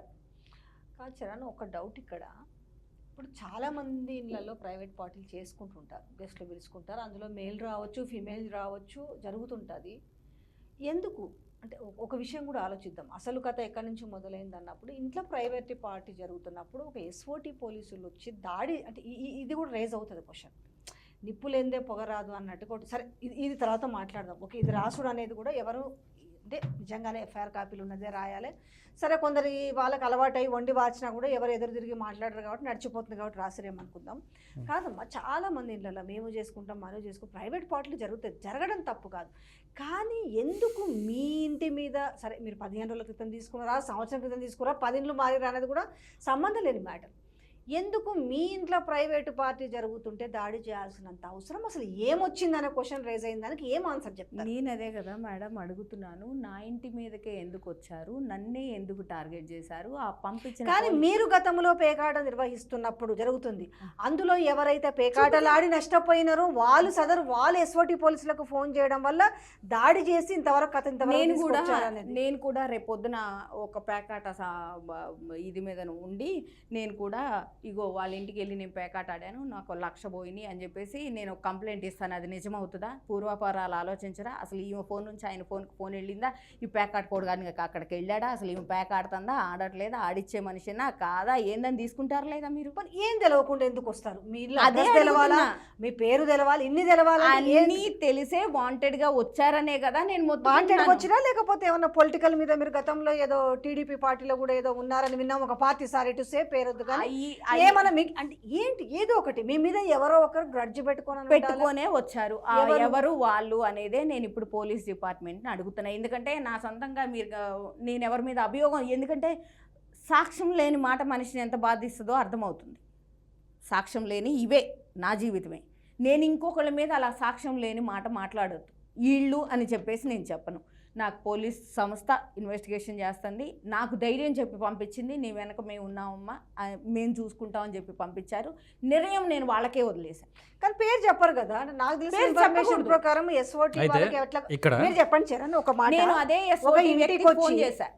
దాడి చేసిర్రు అని అంటే మీరు అన్నారు ఇంట్లో కూర్చొని ఏదో ఆమె సంసారం ఆమె పిల్లలు అనుకుంటున్న వ్యక్తి మీద ఈరోజు ఎవరు ఇన్ఫర్మేషన్ ఇచ్చి ఉంటారో ఆ ఎస్ఓ అంత టైం టు లైన్ కదా. ఇప్పుడు ప్రైవేట్ పార్టీ జరుగుతుందో లేదో వెళ్ళిపోవడానికి వాళ్ళు సిద్ధంగా ఉన్నారు, కరెక్ట్గా ఆ మూమెంట్ను క్యాప్చర్ చేసి ఎవరు కంప్లైంట్ ఇస్తే వచ్చి చేశారనేది ఇది కూడా ఇంపార్టెంట్ కదా. ఇక్కడ 2 విషయాలండి, 2 కేసులు కూడా ఒక వ్యక్తి జీవితానికి 2 అటాచ్ అయినాయి. ఎస్ఓటి వాళ్ళు పోలీసు వాళ్ళు ఇచ్చారు, ఈవిడ మీద శత్రువు లేకుంటే ఈమె మిత్రువు లేకుంటే ఈమె మీద ఒక కుళ్ళు కుతంత్రం మెచ్చుకున్నటువంటి వ్యక్తి లేదా చేస్తున్న బిహైండ్ నిజంగానే చేస్తున్నాం ఈరోజు మనం గట్టిలో మాట్లాడుకుంటుందేమో వాట్ ఈస్ ద ఫ్యాక్ట్ పక్కకు పెడదాం. ఒక వ్యక్తి నష్టపోయినటువంటి వ్యక్తి కావచ్చు, లేకపోతే అబండం మోపాలనే ఉద్దేశంతో దురుద్దేశంతో పోయినటువంటి వ్యక్తి కావచ్చు. ఎస్ఓటి వాళ్ళు ఇప్పుడు ఫ్రీగానే ఊరికైనా రారుగా, వాళ్ళు కూడా రేపు ఎవరు ఫోన్ చేశారు రికార్డు చూపెట్టాలి కోర్టుకి, వాళ్ళు అధికారికంగా చూపెట్టాలి కదా, సొంతంగానైతే రారు కదా. సో అతనికి ఖచ్చితంగా వాళ్ళు ఏదో రిజల్ట్ చూపిస్తారు, మాకు కూడా ఆ రిజల్ట్ తెలుస్తుంది, ఎవరు ఫోన్ చేశారు, ఎందుకు ఫోన్ చేశారు, ఫ్యాక్ట్ ఏం జరిగిందని చెప్తారు వాళ్ళు. ఇవి తెలుసుకున్న ప్రయత్నం అది. అక్కడ ఏ వ్యక్తి కంప్లైంట్ ఇవ్వకుండా మాత్రం ఒక అధికారులు రారండి. ఒకటి లెట్ మీ ఫినిష్ అక్క, ఒక పోలీస్ ఆఫీసర్ అధికారి మీ ఇంట్లోకి రావడానికి ఏ హక్కు లేదు. మీకు లీగల్గా మీ పర్మిషన్ కానీ తీసుకోవాలి, లేదంటే హయ్యర్ అథారిటీ మీ ఇంట్లోకి పోవడానికి సోదా చేయడానికి కానీ మీ ఇంట్లోకి రావడానికి కానీ పర్మిషన్ తీసుకోవాలి. అతను ఆకస్మికంగా దాడి చేయడానికి, మీ ఇంటి మీద దాడి చేయడానికి, రైడ్ చేయడానికి పోలీస్ పర్మిషన్ ఉంటుంది, లోకల్ పిఎస్ ఇన్ఫర్మేషన్ ఉంటుంది, వాళ్ళకి ఇన్ఫామ్ చేస్తారు ఇలా పలానా ఇంట్లో సోదా చేస్తున్నాం ఈరోజు అని. అక్కడ నుంచి ఎందుకంటే ఎస్ఓటి పోలీస్ వాళ్ళు వచ్చేటప్పటికి మన ఇంట్లో ఆడ మనుషులు ఉండొచ్చు ఆ సిచ్యువేషన్లో. సో లోకల్ పిఎస్ నుంచి కానీ వాళ్ళు కానీ స్త్రీలు కూడా వస్తారు ఖచ్చితంగా. లేడీ కానిస్టేబుల్స్ తర్వాత 40 మినిట్స్కి వాళ్ళకి కాల్ చేశారు, వాళ్ళతో పాటే రావాలి వీళ్ళు. లేడీ ఉన్నది కదా ఇప్పుడు, తర్వాత 40 మినిట్స్ తర్వాత వచ్చారు లేడీ పీసీలు డబుల్ పీసీని తీసుకొని వచ్చి అక్కడ ఉన్నటువంటి విషయాన్ని అంతా క్యాప్చర్ చేస్తారు, వీడియో తీస్తారు. చేసిరు ఈ టేబుల్ చూస్తే నాకు ఒకటి ఫస్ట్ ఆన్సర్ చెప్పాలి అంటే నేను కూడా సరే నేను పక్కన నేను ఆ టేబుల్ గురించే మాట్లాడుతున్నానండి. అక్కడ వీడియో తీస్తూ ఫోటోలు తీస్తారు కదా, ఒక ఇన్స్టెంట్లో పేకాడుతున్నటువంటి వ్యక్తులు 2 కావచ్చు, 3 కావచ్చు, 4 కావచ్చు, 400 మంది కావచ్చు, ఆ ఇన్స్టెంట్లో ఉన్న ప్రతి ఒక్కరిని ఫోటో తీయాలి, ప్రతి ఒక్కదాన్ని వీడియో తీయాలి. అక్కడ ఉన్నటువంటి ప్రతి ఒక్క వారు బాధ్యులే, ఆడని ఆడకపోని లేని లేకపోని. అవునా? తినతో పాటు తిన చెల్లి ఉంది, వీళ్ళ తమ్ముడు కజిన్ బ్రదర్ కూడా ఉన్నాడు, ఇంకో వ్యక్తి కూడా ఉన్నాడు. ఈ ముగ్గురిని పక్కన పెట్టేసి వీళ్ళ 9 మందిని మాత్రమే చైర్లేసి పెళ్లి భోజనం లాగా చైర్లేసి ఈ వీడిని ఏ పొజిషన్లో నిలబడాలి ఆ పొజిషన్లో నిలబెట్టి ముంగట అవన్నీ తీసుకొచ్చాడు పెట్టేసి ఫోటో తీశారు కదా. అక్కడ సిగ్గుతో తలదించుకున్నది ఆవిడ. ఎందుకు నా జీవితం నేను సంబంధం లేని విషయంలో నన్ను బూతులు తిట్టాడే, నా చెల్లెని బూతులు తిట్టాడే ఒక అధికారిని సిగ్గుతో పెట్టింది తప్ప ఏదో తప్పు చేసా దొరికిపోయాను కాదు. ఒకవేళ తప్పు చేశాను దొరికిపోయాను అనుకునేది వాళ్ళ మీద ఇప్పుడు సిపి గారి దగ్గరికి పోయి కంప్లైంట్ ఇవ్వదు. ఒకవేళ నేను ఇట్లా నిజంగా ఈవిడ మీద నాకు నేను తప్పు చేసి ఉంటే అదే వ్యక్తికి నేను సూసైడ్ చేసుకోవాలి అనుకున్న పావు గంట ముందు ఆ వ్యక్తికి కాల్ చేశాను. నేను కాల్ చేసి నీకు నేనేం అన్యాయం చేశా, నీకు నేనేం ద్రోహం చేశా, నువ్వెందుకు నా ఫోటో బయటకు ఎట్లి నన్ను ఇలా అల్లరి చేసావు, నన్నెందుకు ఆ ఫోటో తీసావు, ఆ వ్యక్తి నెంబర్ తీసుకొని ఏమన్నారు అని అడిగితే నా నెంబర్ ఎవరు ఇచ్చారు మేడం మీకు అన్నాడు, పెట్టేశాడు. తర్వాత 4 సార్లు చేశా, లిఫ్ట్ చేయలేదు. చేయాలి కదా మేడం, నేను ఇంత ఫైట్ చేస్తున్నాను, వచ్చి సమాధానం చెప్పాలి కదా. సరే అతనికి సమాధానం చెప్పలేదు, ధైర్యం లేదు, లేకుంటే అధికారికంగా చెప్పలేడు, ఆయన ఇష్టం. ఎందుకంటే స్కెచ్లు వచ్చిండో మరి నిజంగా అధికారికంగా వచ్చిండో ఆయన ఆ విషయం ఆయన చూసుకుంటాను అనుకుందాం. పోయారు, అందరిని చేసి గేమింగ్ మీకు ఇచ్చినటువంటి ఎఫ్ఐఆర్ రాశాం కదా, ఎఫ్ఐఆర్ చేశారు, హ్యాపీగా వెళ్ళిపోయారు. వీళ్ళు స్టేషన్ బెయిల్ తీసుకున్నారు, బయట ఉన్నారు. రేపు పొద్దున కోర్టుకు పోయి ప్రొడ్యూస్ అయ్యి శిక్ష అనుభవిస్తారా, జైలుకి పోతారా, ఫైన్ కట్టుకుంటారా, వాళ్ళ నిర్ణయాలు బట్టి ఉంటుంది. అవునండి. ఐఫైఆర్లో ఉన్నటువంటి సమాచారాన్ని ఒక జర్నలిస్టు ఎవరో చేతి మరి ఆయనకి ఏమనిపించింది ఏమో ఫింగర్స్కి మంచిగా మ్యాటర్ ఆఫ్ స్టోరీ రాసుకుంటూ వచ్చాడు, అది మీ గ్రూప్లో పెట్టాడు. అందరూ దాన్ని బట్టే చేస్తారా, వాట్ ఈస్ ద ఫ్యాక్ట్ అని తెలుసుకోరా, దొరికినటువంటి వ్యక్తుల దగ్గర పోయి ఫుడ్ తీసుకోరా, అరెస్ట్ చేసినటువంటి అధికారుల దగ్గర పోయి బయట తీసుకోరా, నిజం తెలుసుకొని కదా మీరు టెలికాస్ట్ చేయాలి. ప్రజలకు మంచి చేద్దామని దొరికింది, ఇదేదో దొరికింది, తర్వాత ఇంకోసారి తీసుకుందాం అంటే దొరికింది, చచ్చిపోతే మరి అంతలో నిజం బయటకు వచ్చే చచ్చిపోతే ఎంతవరకు కరెక్ట్ అక్క? ఇది మీరు ఆలోచించండి. అందులో సరే రాశారు, ఏలో కథ రాసిండు, దానికి ఇంకో 10% ఆయన రాసి 90% జోడించి క్లైమాక్స్ నువ్వు రాసినావు, టైటిల్స్ కూడా నీ ఇష్టమునే పెట్టుకున్నావు. ఇప్పుడు చలో ఫేస్ చేద్దాం, చూద్దాం రాజ్యాంగ చట్టం ఏం చెప్తుందో చూద్దాం. పోలీసు వాళ్ళు ఏమంటారు అంటే డిపార్ట్మెంట్ వాళ్ళు ఏమంటారు అసలు చెప్పండి. ఇప్పుడు జరుగుతున్న రాద్ధాంతము మీరు వెళ్ళి ఫైట్ చేస్తున్నారు, వాళ్ళ దగ్గర నుంచి మీకు వస్తున్న సమాధానం ఏంటి? పోలీసుల్ని నేను అడిగిన సమాధానం ఎస్ఓటి వాళ్ళకి సంబంధించింది నేను సిపి గారి దగ్గర, డీజీపీ మేడం దగ్గర, సైబర్ డీజీపీ సార్ దగ్గర, ముగ్గురు దగ్గర నేను కంప్లైంట్ పెట్టొచ్చాను. నాకు 1000% వాళ్ళ దగ్గర నుంచి న్యాయం జరుగుతుంది. వెనక ఏం జరిగింది అనేది వాళ్ళు నాకు అంటే ఇది తెలుస్తారు అని ఉంది. అక్కడ జరగలేదు, మేము పోలీసులు అనే సెక్షన్లో వెళ్ళారు అనుకుందాం. నాకేం జరిగింది అనేది ధైర్యంగా నేను చెప్పగలను. నాలో తప్పుంటే నేను ఇంత ఫైట్ చేయను. నేను ఈ విషయాన్ని సీఎం గారి వరకు తీసుకెళ్తాను. ఈ పోలీసు వాళ్ళకి సంబంధించింది. ఇప్పుడు ఇది ఉంది, ఇప్పుడు ఈ మీడియా ఉంది. మీకు నేను ఏం ద్రోహం చేశాను, మీకు నా గురించి ఏం తెలుసు, మీరు ఎందుకు ఇలా రాసుకున్నారు, దీని మీద కూడా ఫైట్ చేస్తా అంటే నేను చచ్చిపోతే ఎంతమంది అండి ఈ ట్రోల్స్కి చచ్చిపోయేది? ఎందుకు నేను ఫైట్ చేయకూడదు? మీ పొలాన్ని మీరు రాసేసుకొని కనీసం సంస్థ దగ్గరికి వెళ్ళి నాకు ఈ అన్యాయం జరిగింది అంటే ఒక కుక్కను చూసినట్టు చూశారు వాళ్ళు. ఒక కుక్కను చూసినట్టు చూశారు. కలవటానికి కుదరదు, పంపించేసేయండి. ఆయన ఎవరో పెద్ద ఆయన ఉన్నారు, ఒక అరగంట సోది ఏదో నేను చెడతలు పెట్టి చెప్పినట్టుగా సోదిని, దీనికి బాధ్యత నేను కాదమ్మా, నేను మీరు వెళ్ళి వేరే వాళ్ళని కలవండి అని సైలెంట్గా చెప్తే అంటే నేను ఆయనకి ఎంటర్టైన్మెంటా? నేను అరగంట యాక్చువల్గా ఆ రోజు ఏం జరిగిందంటే ఇటు అడ్వకేట్ దగ్గర పోయింది కదా అక్క, పోగానే నాకు ఫోన్ చేశాడు, అన్న ఇట్లా ఇష్యూ ఉంది కొంచెం ఆడ మనిషి అన్న, ఇట్లా మనకు తెలిసిన మా ఊరే విజయవాడే, ఒకసారి మీరు రండి అని చెప్పి అక్క వచ్చింది. మాట్లాడి విన్నా, అక్క ఏంటక్కంటే తమ్ముడు ఇట్లా నా మీద నాకు సంబంధం లేని వీడియోలు పెట్టారు నాన్న, అసలు నీకు లేదు అని ఏడ్చుకుంటూ, అప్పుడు ఏడుస్తాను నాతో పరిచయంలోనే ఏడుస్తూ పరిచయం అయింది ఇవిడ నాకు. అన్నీ మాట్లాడి ఇక్కడికి పోదాం తమ్ముడు మీరు రండి అంటే, అక్క అట్లా కాదు, ఎవరు ఏ సంస్థ కానీ పోదు, ఎవరింటి కానీ వితౌట్ బెల్ కొట్టకుండా మనం పర్మిషన్ అడిగి పోవాలక, ఇట్లా కరెక్ట్ కాదని చెప్పి వెంటనే ఎక్కడ పిఎస్లో కేసు అయింది, ఏం కేసు అయిందని చెప్పి ఎఫ్ఐఆర్ తీసుకొని ఎఫ్ఐఆర్లో ఉన్నటువంటి మ్యాటర్ చదివి తర్వాత ఈ తమ్నేళ్ళు చూసి అప్పుడు నేను ఆ సంబంధిత ఎఫ్ఐఆర్ ఎవరైతే కట్టారో ఎస్ఐ గారికి ఫోన్ చేశాను. సార్ ఎఫ్ఐఆర్లో లేనటువంటి విషయాలను ఇట్లా తమ్నేల్స్ పెట్టి వీళ్ళు టెలికాస్ట్ చేశారండి, నేను రిలేటెడ్ అందులోనే యూట్యూబ్లోనే పనిచేసుకుంటాను సార్, నాకు ఐడియా ఉంది, మీద మంచి అభిమానం ఉంది, గారికి చెప్తే తీస్తారు సార్ ఈ విషయంలో, కానీ చెప్దాం అనే ఉద్దేశంతో ఆవిడ వచ్చింది సార్. నాకు నేను సార్ దగ్గర పోతున్నా, మీరు మీకు చెప్పాలి కదా సార్, ఏదైనా ఇన్సిడెంట్ జరిగితే మళ్ళీ ఏదైనా అవుతుంది, ఎట్లా పోయినారని చెప్పి అంటారేమో మీరు అని భయంతో మీ పర్మిషన్ తీసుకుందాం అనే ఉద్దేశంతో మీకు చేస్తున్నాను సార్ అంటే, అయ్యో తప్పేముంచారని గారు, హ్యాపీగా మీరు వెళ్ళండి, మీరు మాట్లాడించండి కూడా నేను కూడా చెప్తాను what is the fact, case FIR ఏదో అది టెలికాస్ట్ చేయండి, కానీ ఇవన్నీ కరెక్ట్ కదా నేను కూడా చెప్తాను, సపోర్ట్ చేస్తానని విజయ్ సార్ అంటే సరే సార్ అని ఫోన్ పెట్టేసి పైనకు పోయినాం. పైన పోగానే చైతన్య కృష్ణ అని ఒక పిఏ, అతను ఫస్ట్ మేము ఎంట్రీ కాగానే లోపలికి అతను అడిగాడు, ఎవరైనా మీరు అంటే, ఎవరన్నా అడుగుతారు, నేను యూట్యూబర్ నాన్న సో అండ్ సో, నా పేరు చరణ్ గురు అని, సార్ని కలవాలంటే సార్ మీటింగ్లో అర్జెంట్ మీటింగ్లో ఉన్నాడు అనగానే అక్క ఏడుస్తుంది, ఆవిడ ఏడుస్తూనే ఉంది, ఏంటండి వీడియోలు ఇట్లా పెట్టి, ఇప్పుడు ఎవరో తెలియదు ఆవిడకు అసలు, ఇట్లా చూడగానే ఎట్లా అనిపిస్తుంది, బాధలో ఉంది, ఇదేం సార్ మాకు ఎట్లా పెట్టినంటే, అమ్మ నేను కాదు సార్ మీటింగ్లో ఉన్నారు అన్నాడు. అయితే నేనేం చేయాలని అర్థం కాక నాకు నా స్టూడియోకి సంబంధించినట్టు షాన్వి స్టూడియోకి సంబంధించినట్టు ఒక విజిటింగ్ కార్డు నా దగ్గర ఉండే, ఆ విజిటింగ్ కార్డు ఇచ్చి దాని కింద ఇంకా ఫౌండేషన్ కూడా ఉంటుంది, కనీసం ఇది పలానా అతను వచ్చాడు అని సార్కి ఒకసారి చెప్పండి అంటే, పోయాడు మళ్ళీ వచ్చి ప్రైవేట్ మీటింగ్లో ఉన్నాడు సార్, 15 నిమిషాల్లో వస్తాడు, 15 నిమిషాలు మీరు వెయిట్ చేయండి అన్నాడు. సరే అని చెప్పినాం. అంతలోపు అక్క ఏడుస్తుంది, ప్లీజ్ నా జీవితం పోతుంది, నాకు పిల్లలు ప్లీజ్ అర్థం చేసుకోండి, మీ కాళ్ళు పట్టుకుంటా, అతన్ని కూడా ఆ పిఎను కూడా ఇట్లనే అంటుంది, మీ కాళ్ళు పట్టుకుంటాను నాన్న చేయండి అంటే, అయ్యో అట్లాంటిది కదమ్మా నేను మాట్లాడిస్తాను. అంతలో ఫోన్ చేశాడు, ఫోన్ చేసి ఒక నిమిషం మాట్లాడండి మీరు అంటే, ఎవరు అని అంటే ఫోన్ దూడ్చి నాకు ఇచ్చాడు, నేను మాట్లాడాను. ఎంత లిటరల్గా, ఇప్పుడు ఒక దగ్గరికి పోయా, ఆడమనిషి ఈ ఆడమనిషి సమస్యనే, ఆవిడ నాకు తెలుసు, నేను ఆవిడ చాలా గొప్పది అనుకుంటేటువంటి ఫ్రెండ్. అంటే ఎక్కడన్నా నాకు అర్థమైంది, నేను మిగతా ఛానల్లో ఇంటర్వ్యూలు అదే మీరు మాట్లాడింది చూశాను చరణ్, ఎక్కడన్నా మిస్కమ్యూనికేట్ అయ్యిందేమో కదా, ఎవరికి ఏమంటే వార్తనేమో ఇక్కడ చూసిన ఒక యాంకర్ ఎవరో వార్త చదివింది, దాన్ని 8 గంటలు 9 గంటల ప్రసారం చేసి, ప్రెజెంటర్కి ఏం సంబంధం అసలు లేదు, వాళ్ళకు లేదు, వార్త రాసిన వాళ్ళకు లేదు, సంస్థ దగ్గరికి పోయే, వార్త రాసిన వాళ్ళకు సంస్థకు ఉంటుంది, వార్త చదివిన వాళ్ళకి కాదు. వార్త అసలు మెయిన్ అయితే సంస్థకి మెయిన్, ఎందుకనంటే ఆ సంస్థ నుంచి ఒక వార్త బయటకు వచ్చిందంటే ఎవరికి మెయిన్ ప్రాధాన్యత ఇవ్వాల్సింది, మనం ఆ మేనేజ్మెంట్కి సంబంధించి, ఆ మేనేజ్మెంట్కి మీరు కన్వే చేయడానికి ఫెయిల్ అయ్యారా ఏమన్నా? అసలు మమ్మల్ని పోనివ్వలేదు అక్కడికి, అసలు ఎంత స్కెచ్ చెప్పాలి, నేను అదే చెప్పబోతున్నాను. చాలా మంది బాధలతో వాళ్ళు ప్రోగ్రామ్స్ కూడా పెట్టారండి, కొన్ని బాధలతో వచ్చిన వాళ్ళకి సొల్యూషన్ చేసి వాళ్ళు ఒక మానవత్వం తోటి ఒక దారి చూపిస్తున్న ప్రోగ్రామ్స్ కూడా చూసాం కదా. ఏదైతే చిన్న 1% ఉన్న ప్రాబ్లమ్ని 100% చేసి దానికి అటు పెట్టి ఇటు పెట్టి ఆ పుల్లలు ఈ పుల్లలు పెట్టి బగ్ అనిపించి ఇక మేము చేసామన్నట.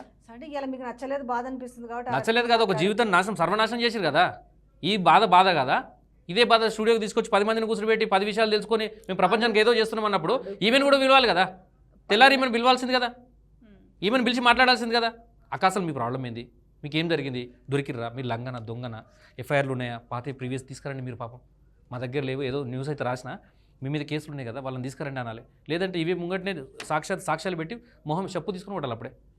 ఇంకా ఈ రోజు రుబాబుగా నా దగ్గరకు వచ్చినామని ఏ సాక్ష్యాలు లేవు, ఏం లేవు, ఎట్లా రాస్తావు న్యూస్? పోతే నాతో ఫోన్ మాట్లాడితే మీరెవరు అసలుకు, మీరెవరండి, కర్త కర్మ. మీకు నిజం చెప్పాలా, కలవకపోతే ఒక 5 నిమిషాల గ్యాప్లో 15 నిమిషాలు వెయిట్ చేయమన్నాడు కదా. అక్క ఏమంటుంది నాతో, నాన్న టీవీలో అదే ఈ టీవీలో ఇంత పెద్ద సంస్థలో నాకు ఒక అక్క బాగా తెలుసు, నేను ఛానల్ చూస్తుంటా, ఆ అక్క మంచి చేస్తుంది ఆడవాళ్ళకు, చిన్న చిన్న భిక్షాలకు వీళ్ళకు ఎంతో సహాయం చేస్తుంటుంది, ఆ అక్క మీద నాకు నమ్మకం ఉంది, నా జీవితాన్ని ఆమెనే కాపాడగలదు, ఆమెకి చెప్పుకుంటున్న నా బాధ, ఆమె ఎక్కడ ఉంటుంది అంటుంది. నేను ఫోన్ మాట్లాడితే ఒక్కసారి బ్రెయిన్ అంతా గిర్రం తిరిగిదా ఆవిడది. ఆ న్యూస్ రాయడానికి కథ, కర్మ, క్రియ, డైరెక్షన్, స్క్రీన్ ప్లే అన్నీ ఆకనే. అప్పటిదాకా ఆవిడ మీద ఒక గౌరవం ఉండేది. సరే ఈవిడికి ఎవరో తప్పుడు ఇన్ఫర్మేషన్ ఇచ్చారు అని చెప్పేసి ఫోన్ నెంబర్ తీసుకొని నెక్స్ట్ డే నేను మార్నింగ్ ఫోన్ చేస్తే ఒక లెవెల్లో ఉండేది ఆవిడ. అంటే జనరల్గా హెల్ప్ చేసే ఆడవాళ్ళు, అంత ధైర్యంగా బయటకు వచ్చి మాట్లాడే వాళ్ళు అతి తక్కువ మంది ఉంటారు. ఈమె ఇంత చేస్తుంది, చిన్నదానికి పెద్దదానికి అందరికీ హెల్ప్ చేస్తుంది అని అట్లా ఉండేది. ఆవిడ నాతో మాట్లాడిన తర్వాత అసలు ఆవిడ మైండ్లోకి వస్తుంది, అదొక చిరాకు వస్తుంది. అలా మాట్లాడింది నాతో, దీనికి ఆథరైజ్డ్ పర్సన్ నేనే, దీనికి రైట్ పర్సన్ నేనే, నాకు రుజువులు సాక్ష్యాలు అన్నీ ఉన్నాయి. వాయిస్ రికార్డ్ వినిపించండి అక్క. మీకు ఒక ఎఫ్ఐఆర్ ఇచ్చాను, అది ఇవ్వండి ఒకసారి నాకు. ఈ ఎఫ్ఐఆర్కి సంబంధించి పోలీసు వాళ్ళే ఈ ఎఫ్ఐఆర్లో ఉన్నటువంటి సమాచారాన్ని, ఈమె రాసిన కథ, ఈ కథ ఏ కథ అవుతుందో ఈ కథకి ఎఫ్ఐఆర్కి సంబంధం లేదు. జనరల్గా కథను ఎవరో డెస్కోలు రాసుంటారులేండి, కానీ పాయింట్స్ తెలుసుకోవాలి కదా, జర్నలిజంలో ఉన్నప్పుడు మీరైనా తెలుసుకోవాలి కదా, వాస్తవం ఏందని తెలుసుకోని కదా రాయాల్సింది. ఎవరు బతుకుల మీద పడితే ఏది పడితే అది రాస్తే ఎట్లా? మనుషులే కదా, సమాజంలో కదా బతుకుతున్నాం. ఈవిడ రాసిన కథని అక్కడ ఉన్నటువంటి పోలీస్ అధికారులు ఇచ్చారని చెప్తుంది. నేను ఏదైతే న్యూస్ రాశానో, ఏదైతే టెలికాస్ట్ చేశానో, పోలీసు వారే రాయదుర్గం సిఐ గారు మాత్రమే ఇచ్చారు ఆ న్యూస్ని. అడిగాం సిఐ గారి దగ్గర పోయినాం, అక్కడ చెప్తుంది వినండి ఒకసారి. సిఐ ఏమన్నాడండి, మీరు ఈ వార్త మీరు చెప్పారా, ఈ రకంగా వార్త వచ్చింది నా మీద, అయినా మీ వర్షన్ కూడా వేస్తామని చెప్పారు కదా, మేము విన్నాం అంటే మీ వర్షన్ వేస్తామన్నప్పుడు మరి మీరు ఎందుకు కనీసము మరి ఆ ప్లాట్ఫామ్ వేదికగానే ఎందుకు మీ వర్షన్ చెప్పాలనుకోలేదు? ఎందుకు అంటే మొత్తం ఆవిడ ఇంకో మాట అన్నారు, మీకు అర్థం కాలేదా? ఓ మీ పట్ల తప్పు జరిగిందా? తప్పు జరిగింది మీడియా వల్ల, పోలీసుల వల్ల కాదు. పోలీసుల వల్ల కాదు, మీడియానే రాసుకుంది. మీడియా రాసుకొని మీడియా వల్ల, పోలీసుల వల్ల తప్పుదారి పట్టించాము అందుకనే మేము రాస్తాము అంటే ఇక్కడ ఎవరు పిచ్చిదాన్ని నేనా? తీసుకొచ్చి ఇది ఒక 2 రోజులు ఉంచుతారంట, అది ఒక 2 రోజులు ఉంచుతారంట, ఈ రెండింటినీ కలిపి 3వ రోజు తీసేస్తారంట. అంటే 2 అన్నట్టు చచ్చిపోయిన శవం మీద పాలలు కూడా ఏర్కొచ్చుకొని వాటిని కూడా బిజినెస్. మళ్ళీ ఎంత దారుణం అది. 4 రోజులు వేసి పబ్లిక్ని ఎంటర్టైన్ చేసి ఈమెను దొంగనా కాదా అని నువ్వే నిర్ణయించుకో, నేనైతే టెలికాస్ట్ చేసి డబ్బులు వస్తే నేను జైల్లో పెట్టుకుంటానట. ఇదే పద్ధతి ఈ టెలికాస్ట్ చేసేదే ముందు చేస్తే అయిపోతుంది కదా. ఆబ్జెక్షన్ అంతా, మీ బాధ అంతా, మీ ఆవేదన అంతా, మీ కోపం కావచ్చు, అన్ని కోపం కాదండి, సరే ఆవేదన, ఈ వార్త వేసి మిమ్మల్ని డిమోరలైజేషన్ చేసినందుక. రెండోది మీరు అడగడానికి వెళ్ళినప్పుడు మీరేదో తను రిక్వెస్ట్ చేశాను అని మీరు అంటున్నారు, తను రెస్పాండ్ అవ్వకపోవడమా ఏంటి? మీ ఫైట్ ఏంటి ఇంతకీ? దీనికి కథ రాయటానికి అంటే ఈ న్యూస్ రావటానికి ఆథరైజ్డ్ పర్సన్ నేనే, దీని కర్త కర్మ క్రియ మొత్తం నేనే, నాకు అన్నీ తెలిసే చేశాను, నా దగ్గర రుజువులు సాక్ష్యాలు ఉన్నాయి అన్నారు. ఏంటి ఆ రుజువులు సాక్ష్యాలు? ఏంది? 3 నెలలకు ఒకసారి మారిన ఇల్లేది, నేను చేసిన దందాలేది, అన్ని వ్యాపారాలు, ఎన్ని వ్యాపారాలు ఈవిడ ఎక్కడ చూశారు, ఈవిడకి ఏం తెలుసు, ఎప్పుడుందా నా వ్యాపారం? ఏం చేసేవాళ్ళండి మీరు ఇంతకుముందు? ఏం బిజినెస్ చేసే? నాకు తెలిసి ఏం లేదండి, నాకు మా తల్లిదండ్రులు ఇచ్చిన డబ్బులు కానీ, అక్కడ నాకు ఇచ్చిన పొలం పోతే ఇచ్చిన డబ్బులు కానీ, వాటిని ఇంట్రెస్ట్కి ఇచ్చుకొని వాటి మీద వచ్చే డబ్బులతో బతకడమే తప్ప నేను ప్రత్యేకమైన వ్యాపారాలు ఏం చేయలేదు, నాకు తెలిసి చేయలేదు. అన్ని వ్యాపారాలు నాకైతే లైఫ్లో నేను ఎప్పుడు వ్యాపారం చేయలేదు, మీరే చేపించారు నాతో. అన్ని రకాలు ఏ అయితే చేయకూడదు అన్ని వ్యాపారాలు మీ మీడియా చేపించింది నాతో. అంత కాదులే కానీ సమ్ మీడియా కొంతనే, సమ్ మీడియా ఎట్లా అవుతుందండి? మీ మీడియా అంతా ఒకటే. ఎందుకు అంటున్నాను ఈ మాట అంటే, ఒక 4 days బ్యాక్ నేను ప్రెస్ మీట్ పెట్టా. ప్రెస్ మీట్ పెడితే చెప్పనండి పర్లేదు, ఏం కాదు చరణ్, ఏదున్నా కూడా ఓపెన్ లేదు, లేదు. చెప్పడంలో అక్కడ తప్పు లేదు. యా, మీడియా చెప్పండి. అంతా దొరకటి నేను కూడా మీడియాలోనే ఉన్నా. ఎందుకంటే అందరూ ఒక అందరూ రకంగా ఒకలాగా మీరు అనొచ్చు, అంటే అందరూ ఒకలాగా ఏమీ ఉండరు. మీరు హెల్ప్లు చేసుకుంటారు, ఒక దాని గురించి ఒకళ్ళు నెగిటివ్గా ఆ విషయం చెప్తా, అది కూడా లేదు.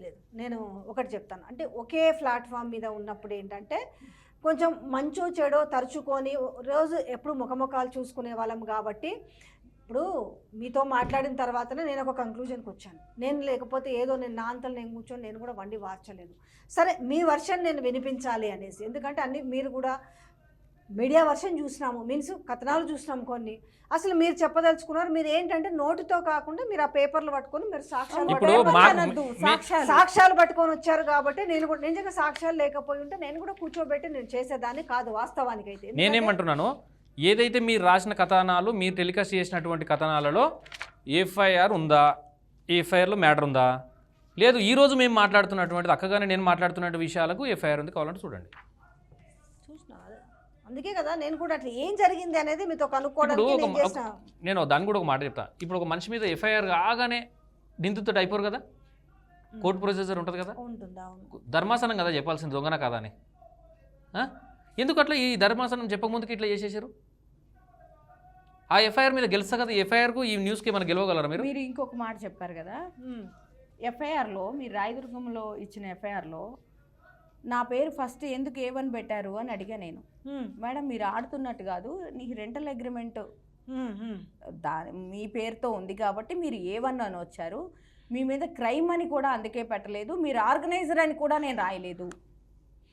ఆడిస్తే ఆర్గనైజర్ అని రాస్తారు కదా, గేమ్ ఆడిచ్చా, అందుకనే రాయలేదు, దొరికారు అని చెప్పాను, అందులో ఒక లేడీ అనే చెప్పాను. విషయం ఇంతే, అది మా ఫార్మాలిటీ. ఆ ఫార్మాలిటీ అక్కడ ఒక 10 మంది పేకాట ఆడుతున్నప్పుడు మీరు చెప్పినట్టే మనిషికి 1000 రూపాయలు వేసుకుంటే 1 డేలో 1 లక్ష రూపాయలు నేను సంపాదించుకుంటే అక్కడున్న ఆ సంపాదించిన 1 లక్ష నా దగ్గరే ఉండాలి, వీళ్ళు ఆడుతున్న వాళ్ళ దగ్గర డబ్బులు ఉండాలి. మొత్తం అంత బడాబాబులతో పేకాట ఆడుతుంటే మీరు ఎంత ఉండొచ్చు అనుకుంటున్నారు? అదే దాంట్లో మెన్షన్ చేసింది 62,000. ఎంత ఉండొచ్చు అనుకుంటున్నారు? మంచి 5,000 పట్టుకున్నాం సార్, బడాబాబు అయితే 5,000 ఉంటాయా? పెద్దగానే ఉంటుంది. 50,000 ఉంటాయి అనుకుందాం ఎగ్జాంపుల్. 8 మంది ఎంత ఉంటుంది? 50,000 తమ్ముడు 10,000 వేసుకుందాం, మనిషికి 10,000 వేసుకుందాం, 1 లక్ష ఉండాలిగా. నేను అనేది నేను ఒకటే, వాళ్ళు పోలీసు వాళ్ళు చేసినది తప్పు కాదని అంట, నిజం కాదని అంట, ఎందుకంటే నాకు తెలియదు, ఇంకా అది విచారణలో ఉంది, అది మాట్లాడలేము మనం. పోలీసు వాళ్ళు చేసింది అన్నట్లు నేను ఇక్కడ మాట్లాడేది. నా ఇష్యూ ఏంటంటే, ఒక జర్నలిజంలో ఉండి మినిమం జర్నలిజం పేరుతో బ్రోకరిజం చేస్తున్నారా? జర్నలిజంకి ఒక ఎతిక్ ఉంటుంది కదా. ఒక జర్నలిస్ట్ అంటే ఎవరండి? ప్రజా సంక్షేమం కోసం కదా పనిచేయాలి, ప్రజా బాగోగులే కూడా చేయాలి. ప్రభుత్వము ప్రజలకు నష్టం చేస్తుంటే ప్రజలకు కావాల్సింది ప్రభుత్వం ఇవ్వకపోతే మధ్యవర్తిత్వం చేసి లేదు వాళ్ళ సమస్యను ప్రభుత్వం దగ్గర తీసుకుపోవాల్సినటువంటి జర్నలిజం అన్నప్పుడు మీరు పంపిన వాటిలలోనే ఇన్ని ఛానల్స్ ఉన్నాయి, వెబ్సైట్ ఉంది, ఒక ఇంగ్లీష్ వెబ్సైట్ ఉంది, ఎవరు ఏ కథ రాయలేదు, ఇంతగానం ట్రోల్ చేయలేదు, ఇంతగానం రాయలేదు, ఇన్ని తమ్నైల్ పెట్టలేదు. వాళ్ళని కనీసం వాళ్ళు ఒక చేసి వదిలేస్తే సైలెంట్గా ఉన్నాం. అది పెద్దగా కూడా కాదు, వాళ్ళు పేకడ గురించి రాశారు కానీ క్యారెక్టర్ అసాసినేషన్ ఎక్కడ చేయలేదు. నేను అడుగుతున్నాను కదా, ఒకసారి వేసుకోండి, వేసి తీసేశారు. 2వ తారీఖు కూడా యాంకర్ని మార్చేసి ఒక మనిషిని పెట్టి బ్యాక్గ్రౌండ్లో నన్నేస్తూ ఒకే ఫోటోని ఎన్ని వందల సార్లు చూపిస్తారు, ఒక ఫోటోనే. జర్నలిజం కొంచెం ఎత్తికుంది కాబట్టి అక్క ఏమన్నది, ఈ అసలు న్యూస్ రాసింది ఈవిడనే అనుకుంటుంది. అక్కకి ఏం తెలుసు వెనకాల ఒకరు ఉంటారని. చదువుతున్న ఆమెనే ప్రెజెంటర్లే, వాళ్ళు వచ్చి చదివేసిపోతారు. ఎవరైతే అక్క తెలియదు కదా, ఈమె ఉంటుందంటే ఇగో ఈమె చేస్తుంది నాన్న న్యూస్, ఇగో ఈమె చేసింది, ఈవిడ మీద ఈమె పేరు కనుకో ఈమె డీటెయిల్స్, అరే ప్రెజెంటర్ ఆవిడ యాంకర్ ఉద్యోగి చేస్తుంది, కనీసం వీళ్ళకు నిజమా వాస్తవా కాదా, అసలు నేను చదువుతున్న వార్త నిజమా కాదని మినిమం వీళ్ళకి కూడా ఉండాలి కదా. మరి వాళ్ళు యాంకర్ పార్ట్స్ ఉంటాయి, చదువుకొని వెళ్తారు. ఇప్పుడు మరీ మీరు అన్నంత సునిశ్చితంగా పరిశీలించి వాళ్ళ సంస్థ ఇస్తుంది కాబట్టి వాళ్ళు మాదేముంది ఇన్ని యాంకర్ పార్ట్స్ చేసుకొని వెళ్ళాలనేసి చేస్తారు. 2వ వార్త ఇచ్చిన వాళ్ళు ఒకసారి తరచు చూసుకుంటే పొద్దున అక్క ఆ రోజు మాట్లాడి బతిలాడి వచ్చిన తర్వాత మానవత్వంగానేమో ఆడ మనిషి నన్ను అర్థం చేసుకుంటుందేమో అని ఒక 33 నిమిషాల ఆడియో ఉంది, వినండి. ఎంత రోధిస్తుందో, ఎంత బతిలాడుతుందో. ఒక మధ్యలో ఇతనికి ఇద్దరికి సంబంధించిన ఒక మ్యూచువల్ ఫ్రెండో తెలిసిన వ్యక్తితో వీళ్ళకి తెలియదు నాకు. నేను వాయిస్ కాల్ నేను విన్నాను కాబట్టి చెప్తున్నా. నాకే దుఃఖం వచ్చింది. అంత బ్రతిలాడుతుంటే అందులో కూడా కమర్షియల్. నేను సరే ఇప్పుడు ఏం ఫైట్ చేయాలనుకుంటున్నారు? కరెక్టే. ఇప్పుడు ఓవరాల్గా వచ్చే క్వశ్చన్ ఏంటంటే జరిగింది, వెయ్యకూడదు, నిజంగానే నేను కూడా ఒప్పుకుంటున్నా. తరచి చూసుకొని ఒకసారి నిజంగా ఇది అవునా కాదా అనేది ఒక్కొక్కసారి వాళ్ళు పలుకుతారు, ఫోన్లు ఎత్తారు కానీ నిజంగా చేయడం అనేది మినిమం. మీరు నా పిల్లల్ని బయట చూశారు కదా, ఇప్పుడు స్టూడియోకి నాతో పాటు నన్ను ఒక్కదాన్ని పంపించలేకొచ్చారు కదా, వాళ్ళిద్దరు స్కూల్కి వెళ్ళడానికి ఇష్టపడట్లా. ఒక యూట్యూబ్ ఛానల్లో ప్రతి ఒక్క ఫోన్కి వస్తుంది అది. నేను హ్యూమన్ యాంగిల్ అని ఆలోచిస్తానండి. మీరు నేను కోపంతో బాధతో నేను మాట్లాడేది మీకు తెలుస్తుంది, కానీ లోపల ఏడిస్తే ఏడ్చానంటారు, ఏడవకుండా ఉంటే చేసిందేమో అంటారు. లోపల మదన పడేది నాకే తెలుసు. ఇక్కడ నుంచి వెళ్ళిన తర్వాత నా పిల్లల్ని పట్టుకొని ఏడ్చేది నాకే తెలుసు. ఎవరు దీనికి ఎవరు చెప్తారు? నేను ఎక్కడికి వెళ్ళాలి? ఎవరి మీద ఫైట్ చేయాలి? నేను ఇంత అల్లరైపోవటానికి కారణం ఎవరు? మీడియా అనేది తీసేయింది. ఒక ఆడపిల్లగా మీరు మాట్లాడండి, నాకు జరిగింది అన్యాయమా కాదా?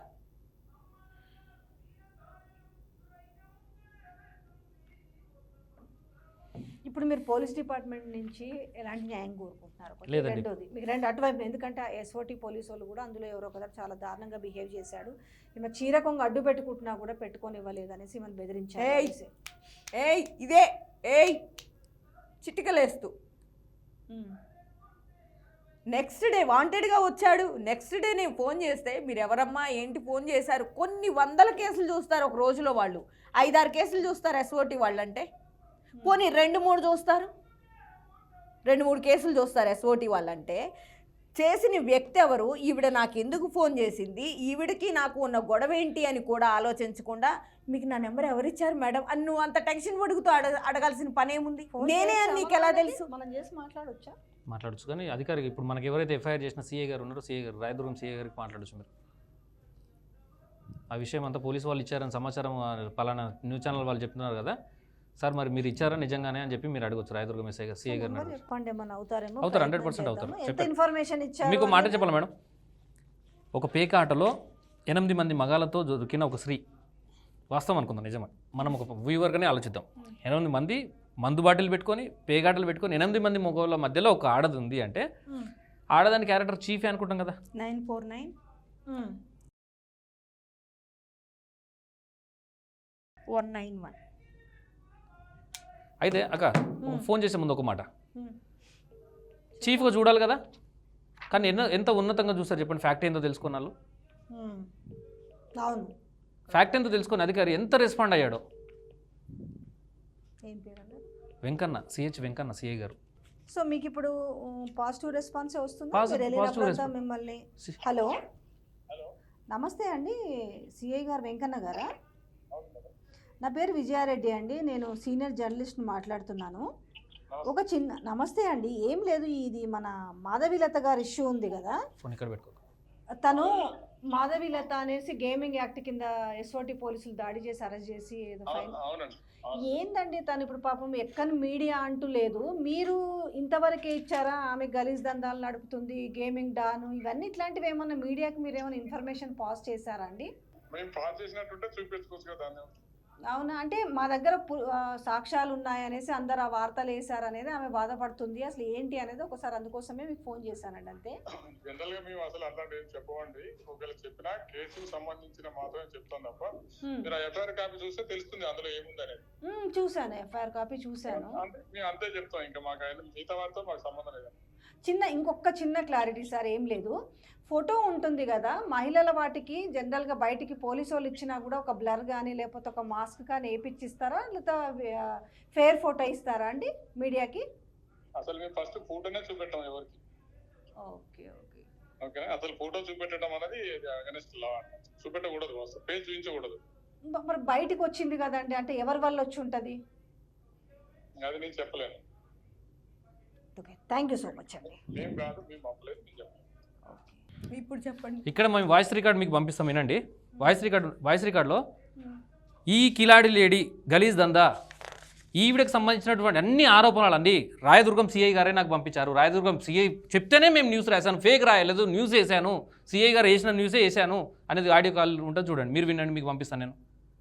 ఇప్పుడు సిఐ గారు ఏమన్నారు, ఒక పేకాట ఆడదే ఒక 8 మంది మొగాళ్ళ మధ్యలో ఉండేది మందు బాటిలతోటి పేకాలతోటి రెడ్ హ్యాండ్గా దొరికినట్టు ఆడదాన్ని కనీసం ఉండమ్మా సరే ఓకే నెక్స్ట్ కోర్టులో చూసుకోండి మీరు ఎఫ్ఐఆర్ కట్టాం అని చూడొచ్చు కదా. ఇంకొకరిది చూద్దాం మాట్లాడదాం. అసలు అంటే ఎస్ఓటి వాళ్ళది ఇవ్వచ్చు అట్లా ఇవ్వదు అది ఎంక్వైరీలో ఉంది కదా. ఓకే నో ప్రాబ్లం లేదు. అయితే అంటే మీరు నేను ఆ రోజు అంటే సరే ఇతను మేము ఇవ్వలేదు మేము చూపించకూడదు చూపించినా బ్లర్ వేసా అనేది చెప్పాడు సిఐ గారు చెప్పారు.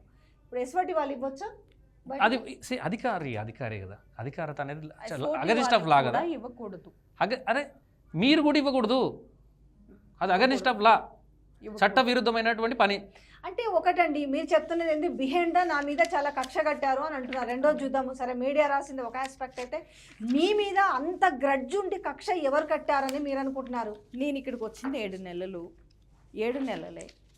ఈ 7 ఎంత కక్ష కట్టకపోతే మీ ఇంటి మీద కన్నేసి అంటే మీ ఇంటి మీద కూడా కాదు మిమ్మల్ని నిరంతరం వాచ్ చేస్తున్నట్టు కదా ఈ లెక్కన.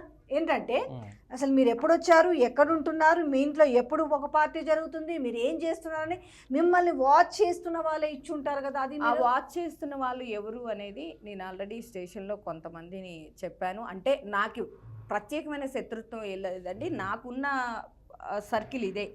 నాకు తెలిసి నేను ఇక్కడికి వచ్చి మాట్లాడే వ్యక్తులు వీళ్ళే. ఆడవాళ్ళు కానివ్వండి మగవాళ్ళు కానివ్వండి వీళ్ళే నాతో కమ్యూనికేట్ అయ్యి ఉన్నారు. ఎందుకంటే తెలిసిన వాళ్ళే చేస్తారు తెలియని వ్యక్తులు చేయరు కదండి అనేది నేను ఎవరైతే ఎస్బీఐ నుంచి వచ్చారో వాళ్ళకి నేను చెప్పాను మ్యాటర్. ఎవరో గట్టి స్పెషల్ బ్రాంచ్ వాళ్ళు కానీ ఎవరో గట్టి వ్యక్తులే చేస్తున్నారు ఏమైతే అది మీ మీద మిమ్మల్ని బాగా డిమోరలైజ్ అది ఎందుకు చేశారు అయితే ఇక్కడ మీడియా మాత్రం కోఇన్సిడెంట్ లో జరుగుంటదేమో అంటే వాళ్ళ వ్యూవర్షిప్ ల కోసం అంటే వ్యూవర్షిప్ ల కోసం ఇది చేస్తారేమో. ఈ వార్త మీకు వస్తే మీరు ఏం చేస్తారు? మీకు కూడా చిన్నదో పెద్దదో పక్కన పెడదా మీకు ఒక యూట్యూబ్ చిన్న యూట్యూబ్ ఛానల్ యూట్యూబర్ ఉన్నాయి. ఇలాంటి వార్త ఇది కాదనుకో ఇలాంటి వార్త మీకు వస్తే మీరు ఏం రాస్తారు చెప్పండి? ఒక నెపబడినటువంటి వ్యక్తి ఎవరైతే ఈమె మీద ఇప్పుడు అక్క ఉన్నది అక్కకు ఇప్పుడు ఇన్సిడెంట్ జరిగింది అక్కడ పోయి అసలు పేకాట ఆడిరా మీరు లేదా మీ ఫోన్ ఒకవేళ నెంబర్ తెలియదు కనుక్కుంటా నాకు వ్యూస్ కావాలి నా ఛానల్లో పైసలు కావాలి నా ఛానల్ రేటింగ్ కావాలి కాబట్టి నేను వాళ్ళ ఇంటి దగ్గర కనుక్కొని గేట్ కానీ కూర్చుంటా కుక్కలెక్క. నేను ఫోన్ ఎత్తలేదు. నేను అక్క వేణు లెట్ మీ కంప్లీట్. నాకు వ్యూస్ కావాలి ఆమె మీద డబ్బులు సంపాదించుకోవాలి ఆమె శవం చచ్చిపోతే కూడా ఆమె దగ్గర మైక్ పెట్టి నేను బతకాలి కాబట్టి నేను ఏం చేస్తానంటే ఆ కుక్కలాగా వాళ్ళ ఇంటికాడ గేట్ కానీ కూర్చొని ఈమె ఏడేడు చుట్టాల దగ్గర ఉందో కనుక్కొని ఈవిడ దగ్గర పోయి అసలు ఎఫ్ఐఆర్ ఏంది ఉన్నదా లేదా అంట. లేదు ఈవిడ దొరకలేదు అప్పుడు కూడా నాకు దొరకలేదు కుక్కల గేట్ కాడ కూర్చొని దొరకలేదు అంటే సంబంధిత అధికారుల దగ్గర పోతా. వాళ్ళ దగ్గర పోయి what is the fact sir జరిగింది ఏంటి అసలు ఏం జరిగిందని కనుక్కుంటా. వాళ్ళ దగ్గర అఫీషియల్గా తీసుకుంటా. ఏదో షార్ట్ కెమెరా దూరం పెట్టి ఇట్లా మైక్ పెట్టి మాట్లాడు అఫీషియల్గా తీసుకొని అఫీషియల్ ఉన్నటువంటి సమాచారాన్ని ఉన్నట్టుగా కథనాలు 100 చేసుకుంటా. నేను 100 ఛానల్ పెట్టుకుని 100 దాంట్లో వేసుకుంటా. పైసలు కావాలిగా నాకు. కానీ లేని కథ రాయ సినిమా కథ రాయ నాకు ఏదో ఎవడో నాకు పెట్టాడు దానికి ఇంకా నేను జోడించి రాస్తా అంటే కాదు. ఎవడు పెట్టడానికి అర్హతలు ఏముంది వాళ్ళ దగ్గర సమాచారం ఏముంది అనుకుంటా కదా. నేను మీ గ్రూప్లో ఉండి అదే గ్రూప్లో వచ్చినటువంటి విషయాన్ని మెసేజ్ని నేను చదివి దీని మీద రాయొచ్చా అని చెప్పి ఆ మెసేజ్ పెట్టినటువంటి ఫోన్ చేసి మీ దగ్గర ఎవిడెన్స్లు ఏమున్నాయో పంపించండి అని అడిగి చేస్తాం. జనరల్ కొన్ని చూస్తుంటాం ఇవి నిజమా అని కూడా అడుగుతుంటాంలే కానీ కొన్ని సందర్భంలో ఏం జరిగిందో తెలియదు ఇవి ఇంతవరకు అవుతుందా అని కూడా అనుకునే మేబీ కూడా ఉండొచ్చు. మిమ్మల్ని నన్ను క్వశ్చన్ అడిగారు మిమ్మల్ని అడుగుతున్నాను ఒక ఆడ మనిషిగా జర్నలిస్ట్ అంటే మీకున్న పొజిషన్ రెస్పెక్ట్ చేస్తా. ఒక మనిషిగా ఒక మానవత్వంగా ఉన్నటువంటి ఒక తమ్ముడు సొంత తమ్ముడు అనుకున్న ఒక మాట మన దాంట్లో ఒక అక్క మన పెద్దక్క అనుకుందాం ఇవి నిజంగానే తప్పు చేసి దొరికిపోయింది అనుకుందాం. తప్పు చేసిన పేకాట ఆడింది కోర్టులో పోయి ప్రాధాయపడి బతలాడి సారీ ఇంకోసారి రిపీట్ కాదని వచ్చేస్తాం కదా. ఈవిడ మీద ఇంకోళ్ళు ఎవరో మన ఇంటి ఎదురుంగోళ్ళు వచ్చి అది అట్లా చేసిందంటే ఇట్లా చేసిందంటే 10-20 మాటలు కల్పించి చెప్తే ఖండిస్తామా ఖండించం ఏం జరిగిందో తెలుసుకోవాలి కదా అని అంటారు. ఖండిస్తాం కదా. ఖండించకపోగా ఆవిడ మీద ఇంకో 4 రాళ్ళు మనమే వేసాం అనుకో పరిస్థితి ఏంటి? ఎడిపోతే ఒక ఆడ మనిషి కనీసం కనుక్కునే ప్రయత్నం జరుగుతున్నది. ఏం జరుగుతుందంటే నేను ఇద్దరు ఆడవాళ్ళ మధ్యలో అన్నట్టుగా ఇప్పుడు ఫైట్ ఈ ఒక ఉమెన్ ఇంకొక ఉమెన్ మీద ఫైట్ చేసుకుంటున్నట్టు ఉంది కదా. ఇంకా సరే వాస్తవం ఏందో ఉమెన్ మీద చేయట్లేదు ఒక ఉమెన్ ఒక సంస్థ మీద చేస్తుంది. నేనే ఈ సంస్థకు ఇన్ఛార్జు నేనే మధ్యలో ఈ కథకు నేనే అని ఒక ఉమెన్ వస్తుంది మధ్యలో ఉమెన్ మీద కొట్లాడట్లే. మరి అట్లా తంసు పెట్టడం కరెక్టా? సరే వాళ్ళు ఒకరు తప్పు సరే ఓకేనమ్మా నేను తప్పు చేశాను అదే తప్పు నువ్వు కూడా చేస్తావా? మరి 100% చేస్తాను. ఎట్లా చేస్తారు అట్లా? వినండి నేను తప్పు మీద యుద్ధం చేస్తా. ఏదైతే తప్పుడు సమాచారం ఇచ్చారో ఏదైతే తప్పుడుగా ప్రచురించారో దాని మీద యుద్ధం చేస్తా. తప్పు చేయను తప్పు కోసం చేస్తా ఖచ్చితంగా తప్పు మీద చేస్తా.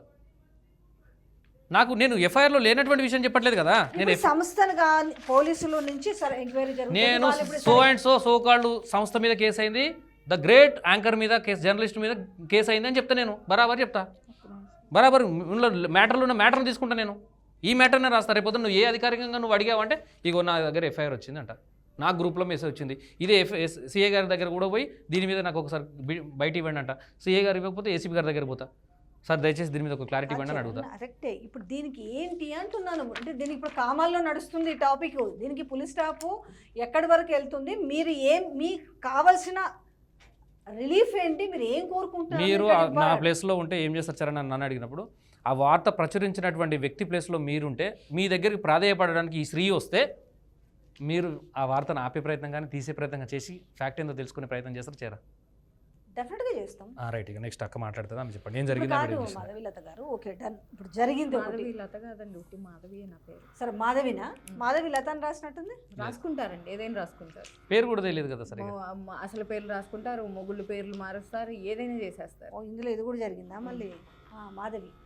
సో ఏంటి ఇప్పుడు మీరు ఒక సంస్థ మీద మీరు ఫైట్ చేస్తున్నారు అంటారు, ఏ రకమైన మీరు ఒక స్వాంతన, ఒక రిలాక్సేషన్ కోరుకుంటున్నారు? అక్క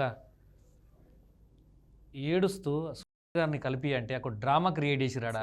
అది ప్రత్యక్ష మిస్కమ్యూనికేట్ అయింది. మిస్కమ్యూనికేట్ ఏం అవ్వాలమ్మా, చేసింది మమ్మల్ని ఆ లోపల నుంచి బయటకు వచ్చిన వ్యక్తి ఎవరో కూడా మాకు తెలియదు. చైతన్య కృష్ణ, నా కృష్ణ చైతన్య సార్తో మాట్లాడండి అన్నాడు.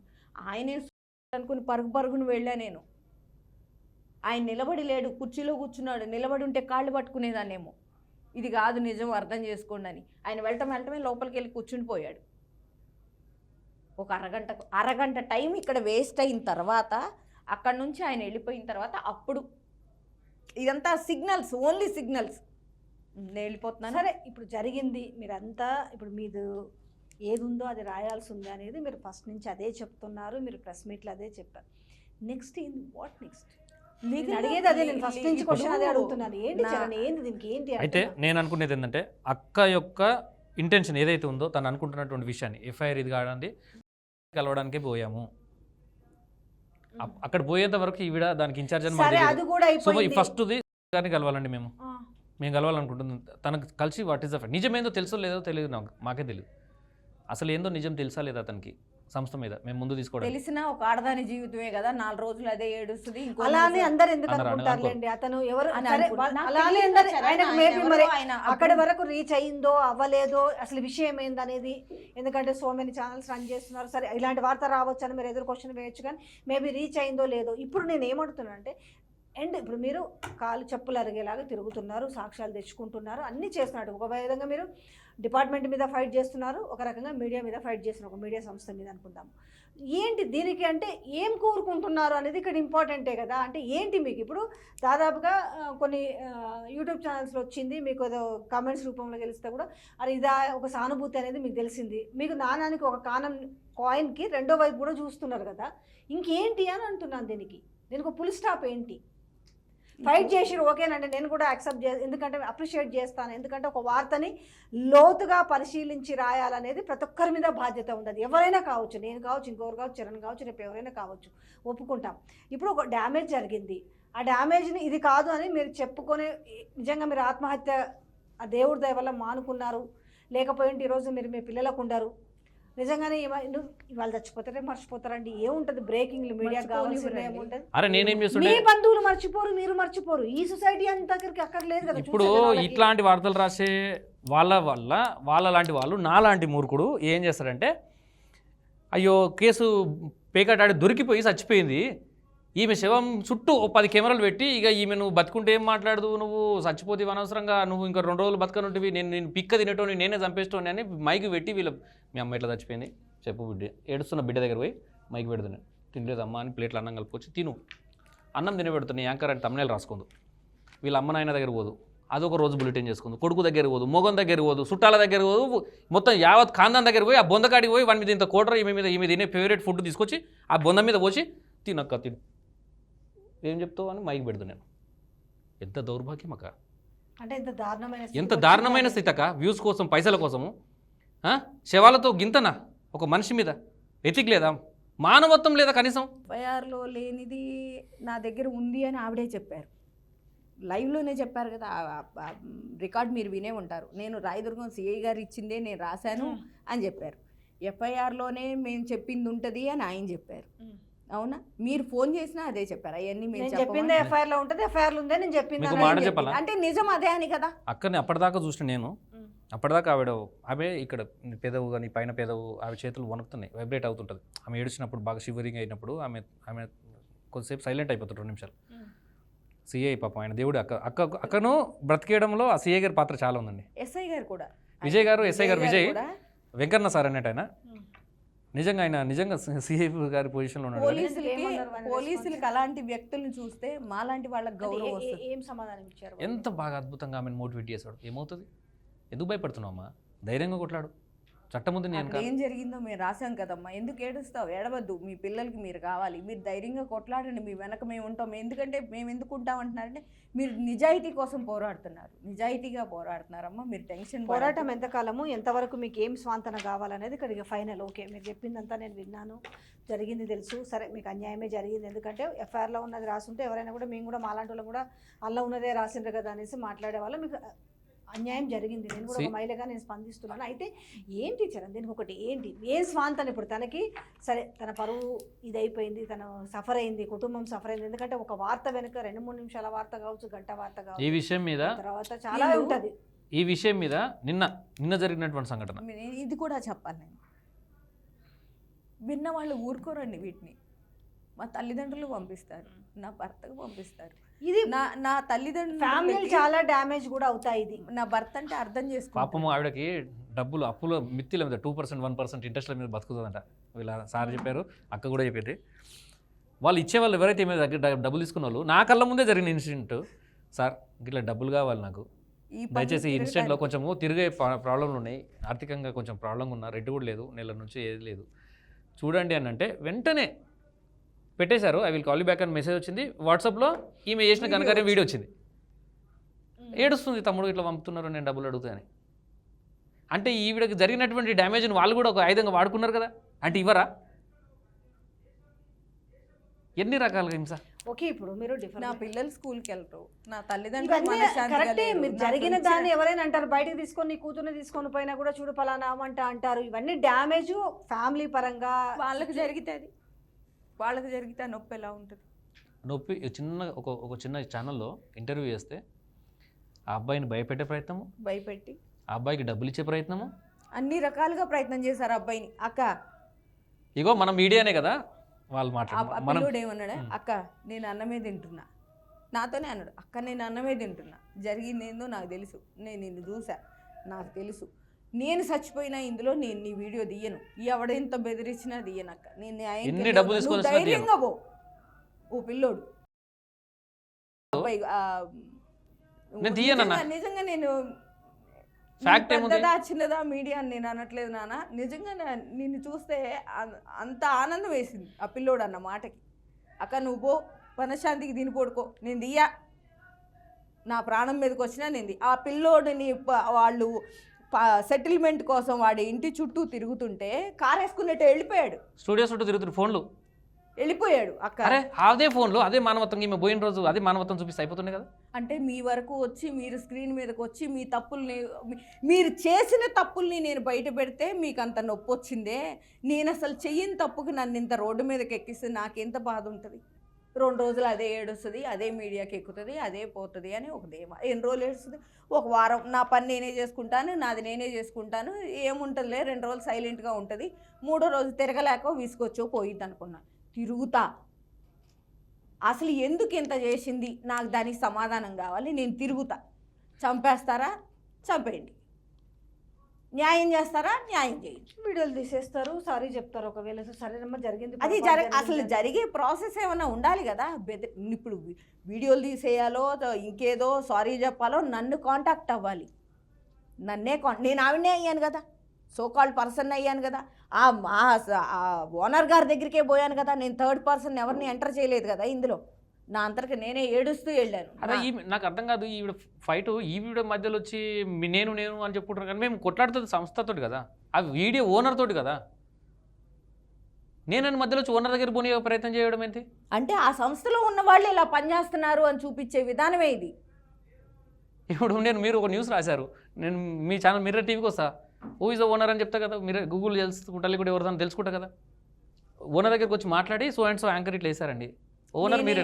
నేనే ఆథరైజ్డ్ పర్సన్ని, మీరు ఓనర్ గారి దగ్గరికి వెళ్ళినా కానీ కుదరదు. అంటే ఓనర్ అనే అతను అన్నిట్లో ఇన్వాల్వ్ అవ్వడు, కానీ దీనికి ఒక ఇలాంటి విభాగాల ప్రకారం జనరల్గా అమ్మా, అంటే ఇది మెయిన్ స్ట్రీమ్ మీడియా కానీ సోషల్ మీడియా కానీ కొంచెం ఒక పరిధి చిన్న చిన్న వాటికంటే ఒకడే ఉంటాడు, చేసుకుంటాడు, కానీ ఇలాంటి వాటికి ఉంటుంటారులే ఎడిటర్ అని, లేకపోతే అంటే మీకు ఒక 10 లక్షలు మీకు ఒక పెద్ద అట్లని కాదు, నేను అది తప్పు పట్టాను. అంటే వార్త ఇట్లా పెట్టమని నేను ఈ విషయం చెప్పట్లేదు, నేను జనరల్గా ఎట్లా నడుస్తుంది అని. ఎందుకు మేనేజ్మెంట్ వరకు అనేది ఎందుకు అవకాశం ఇవ్వకుండా ఉంటుంది అంటే ఇక్కడ, ఎందుకంటే న్యూస్కి ఎందుకు పెడతారు, న్యూస్ సీఈఓ కావచ్చు, ఒక సీఈఓ, ఇప్పుడు నేను ఉన్నాను, ఇందులో మంచో చెడో జరిగితే ఫస్ట్ నన్ను ఎవరు అడుగుతారు, మేనేజ్మెంట్ కూడా ఏంటి ఇది నా నుంచి తప్పు నాదే అవుతుంది, నువ్వు చూసుకోవాలి కదా. వాళ్ళు అది చూసుకోలేకనే మనకు విభాగాల వారిగా ఒక హెడ్ని పెడుతుంటారు. హెడ్స్ని ఎందుకు పెడతారంటే వాళ్ళు ఒక సంస్థ పెట్టినా కూడా మనని జర్నలిస్టులను తీసుకొచ్చి ఇక్కడ పెట్టుకోవడానికి కారణం కూడా అదే కదా చరణ్. సో కాబట్టి తనకు ఒక ఎవరినైనా నన్నైనా సరే నన్ను అడగొచ్చు, అడిగితే ఎందుకు చాలామంది అడుగుతారు ఇది కాదండి తీసేయమంటే కొన్ని సందర్భాలే వాళ్ళు పాపం రిక్వెస్ట్ చేస్తారు కదా అని తీసేస్తాం. బట్ అక్కడ ఏం జరిగింది అనే విషయం అనేది మీరు చెప్తే కానీ మాకు అర్థమవుతుంది. రిక్వెస్ట్ చేస్తే తీసేస్తారు, ఇది న్యాయం అని ఎంత కొట్టుకుంటున్నా కానీ మాకేం తెలియదు. అంటే ఒక తప్పుడు సమాచారం తప్పుడు సమాచారాన్ని తీసుకొని న్యూస్ రాసి దానికోసం రిక్వెస్ట్ చేస్తే తీసేస్తారా? తప్పుడు సమాచారం గురించి కాదు, ఒక్కొక్కసారి నిజాలు రాసినా అంటే వద్దండి మాకు డ్యామేజ్ జరుగుతుందని ఒక్కొక్కసారి రిక్వెస్ట్ చేసినా కూడా పోనీ వాళ్ళు బాధపడుతుంటారు కొంత. తప్పుడు కాదు, నిజం రాసినా కూడా. మీకు నిజం రాస్తే బతిలాడడం ఓకే, రాసినదే న్యూస్ తప్పుడు న్యూస్, అందులో దానికి నేను బతిలాడి కాలు మొక్కి తీసేయండి అనాలా? ఏంత కదే నేను అబద్ధం చెప్పాను, చరణ్ అబద్ధం చెప్పాడు, పోనీ దీన్ని కూడా ఒక కాగితం జిరాక్స్ అనుకుందాం. మీరు ఒక అధికారితోనే కదా మాట్లాడారు, మీరే మాట్లాడారు కదా. ఆయన ఇంకొక జూనియర్ ఆర్టిస్ట్ని పెట్టి మాట్లాడండి అని మేము చెప్పలేం కదా, ఒక అధికారితోనే మీరు మాట్లాడారు. ఆయనే చెప్పారు కదా ఫ్యాక్ట్ ఏంటి అనేది.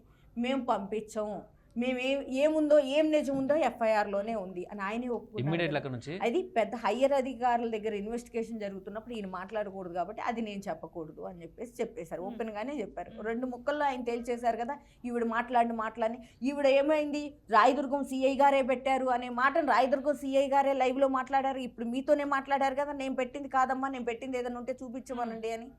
ఎందుకు మరి ఈవిడికి అబద్ధాలు? అబద్ధమే కదా అది. అబద్ధం ఆడాల్సిన అంటే కేవలం నీకు కంటెంట్ కావాలి కాబట్టి. నాకు ఇంతవరకు నేను అడుగుతున్నా ఇప్పటికి 10 సార్లు, ఏ రకమైన న్యాయం జరగాలని కోరుకుంటున్నారు సరే? ఇప్పుడు దానికి ఒకటి ఉంటుంది కదా, అంటే మీరు న్యాయం కోసం పోరాడుతున్నారు. నాకైతే ఆలోచన, నేను ఒక సగటు మనిషిగా నేను అక్క వైపు న్యాయం ఉందని మాత్రమే సపోర్ట్ చేస్తాను. ఓకే, అది ఇప్పుడు మీకు జరిగింది డ్యామేజ్ అదే కదా, చాలా పెద్ద బిగ్గెస్ట్ డ్యామేజ్ జరిగింది. ఏ రకమైన న్యాయం జరగాలని అయితే ఆవిడకు అదే సంస్థ ఏదైతే సంస్థ ఉందో ఖచ్చితంగా దానిపైన లీగల్గా పోరాటం చేస్తాను నాకు అనుకుంటుంది. దాని మీద డెఫమేషను ప్లస్ అలాగే అంతలోపు డెఫమేషన్ అన్నది సీక్రెట్గా కోర్టులో జరిగేది.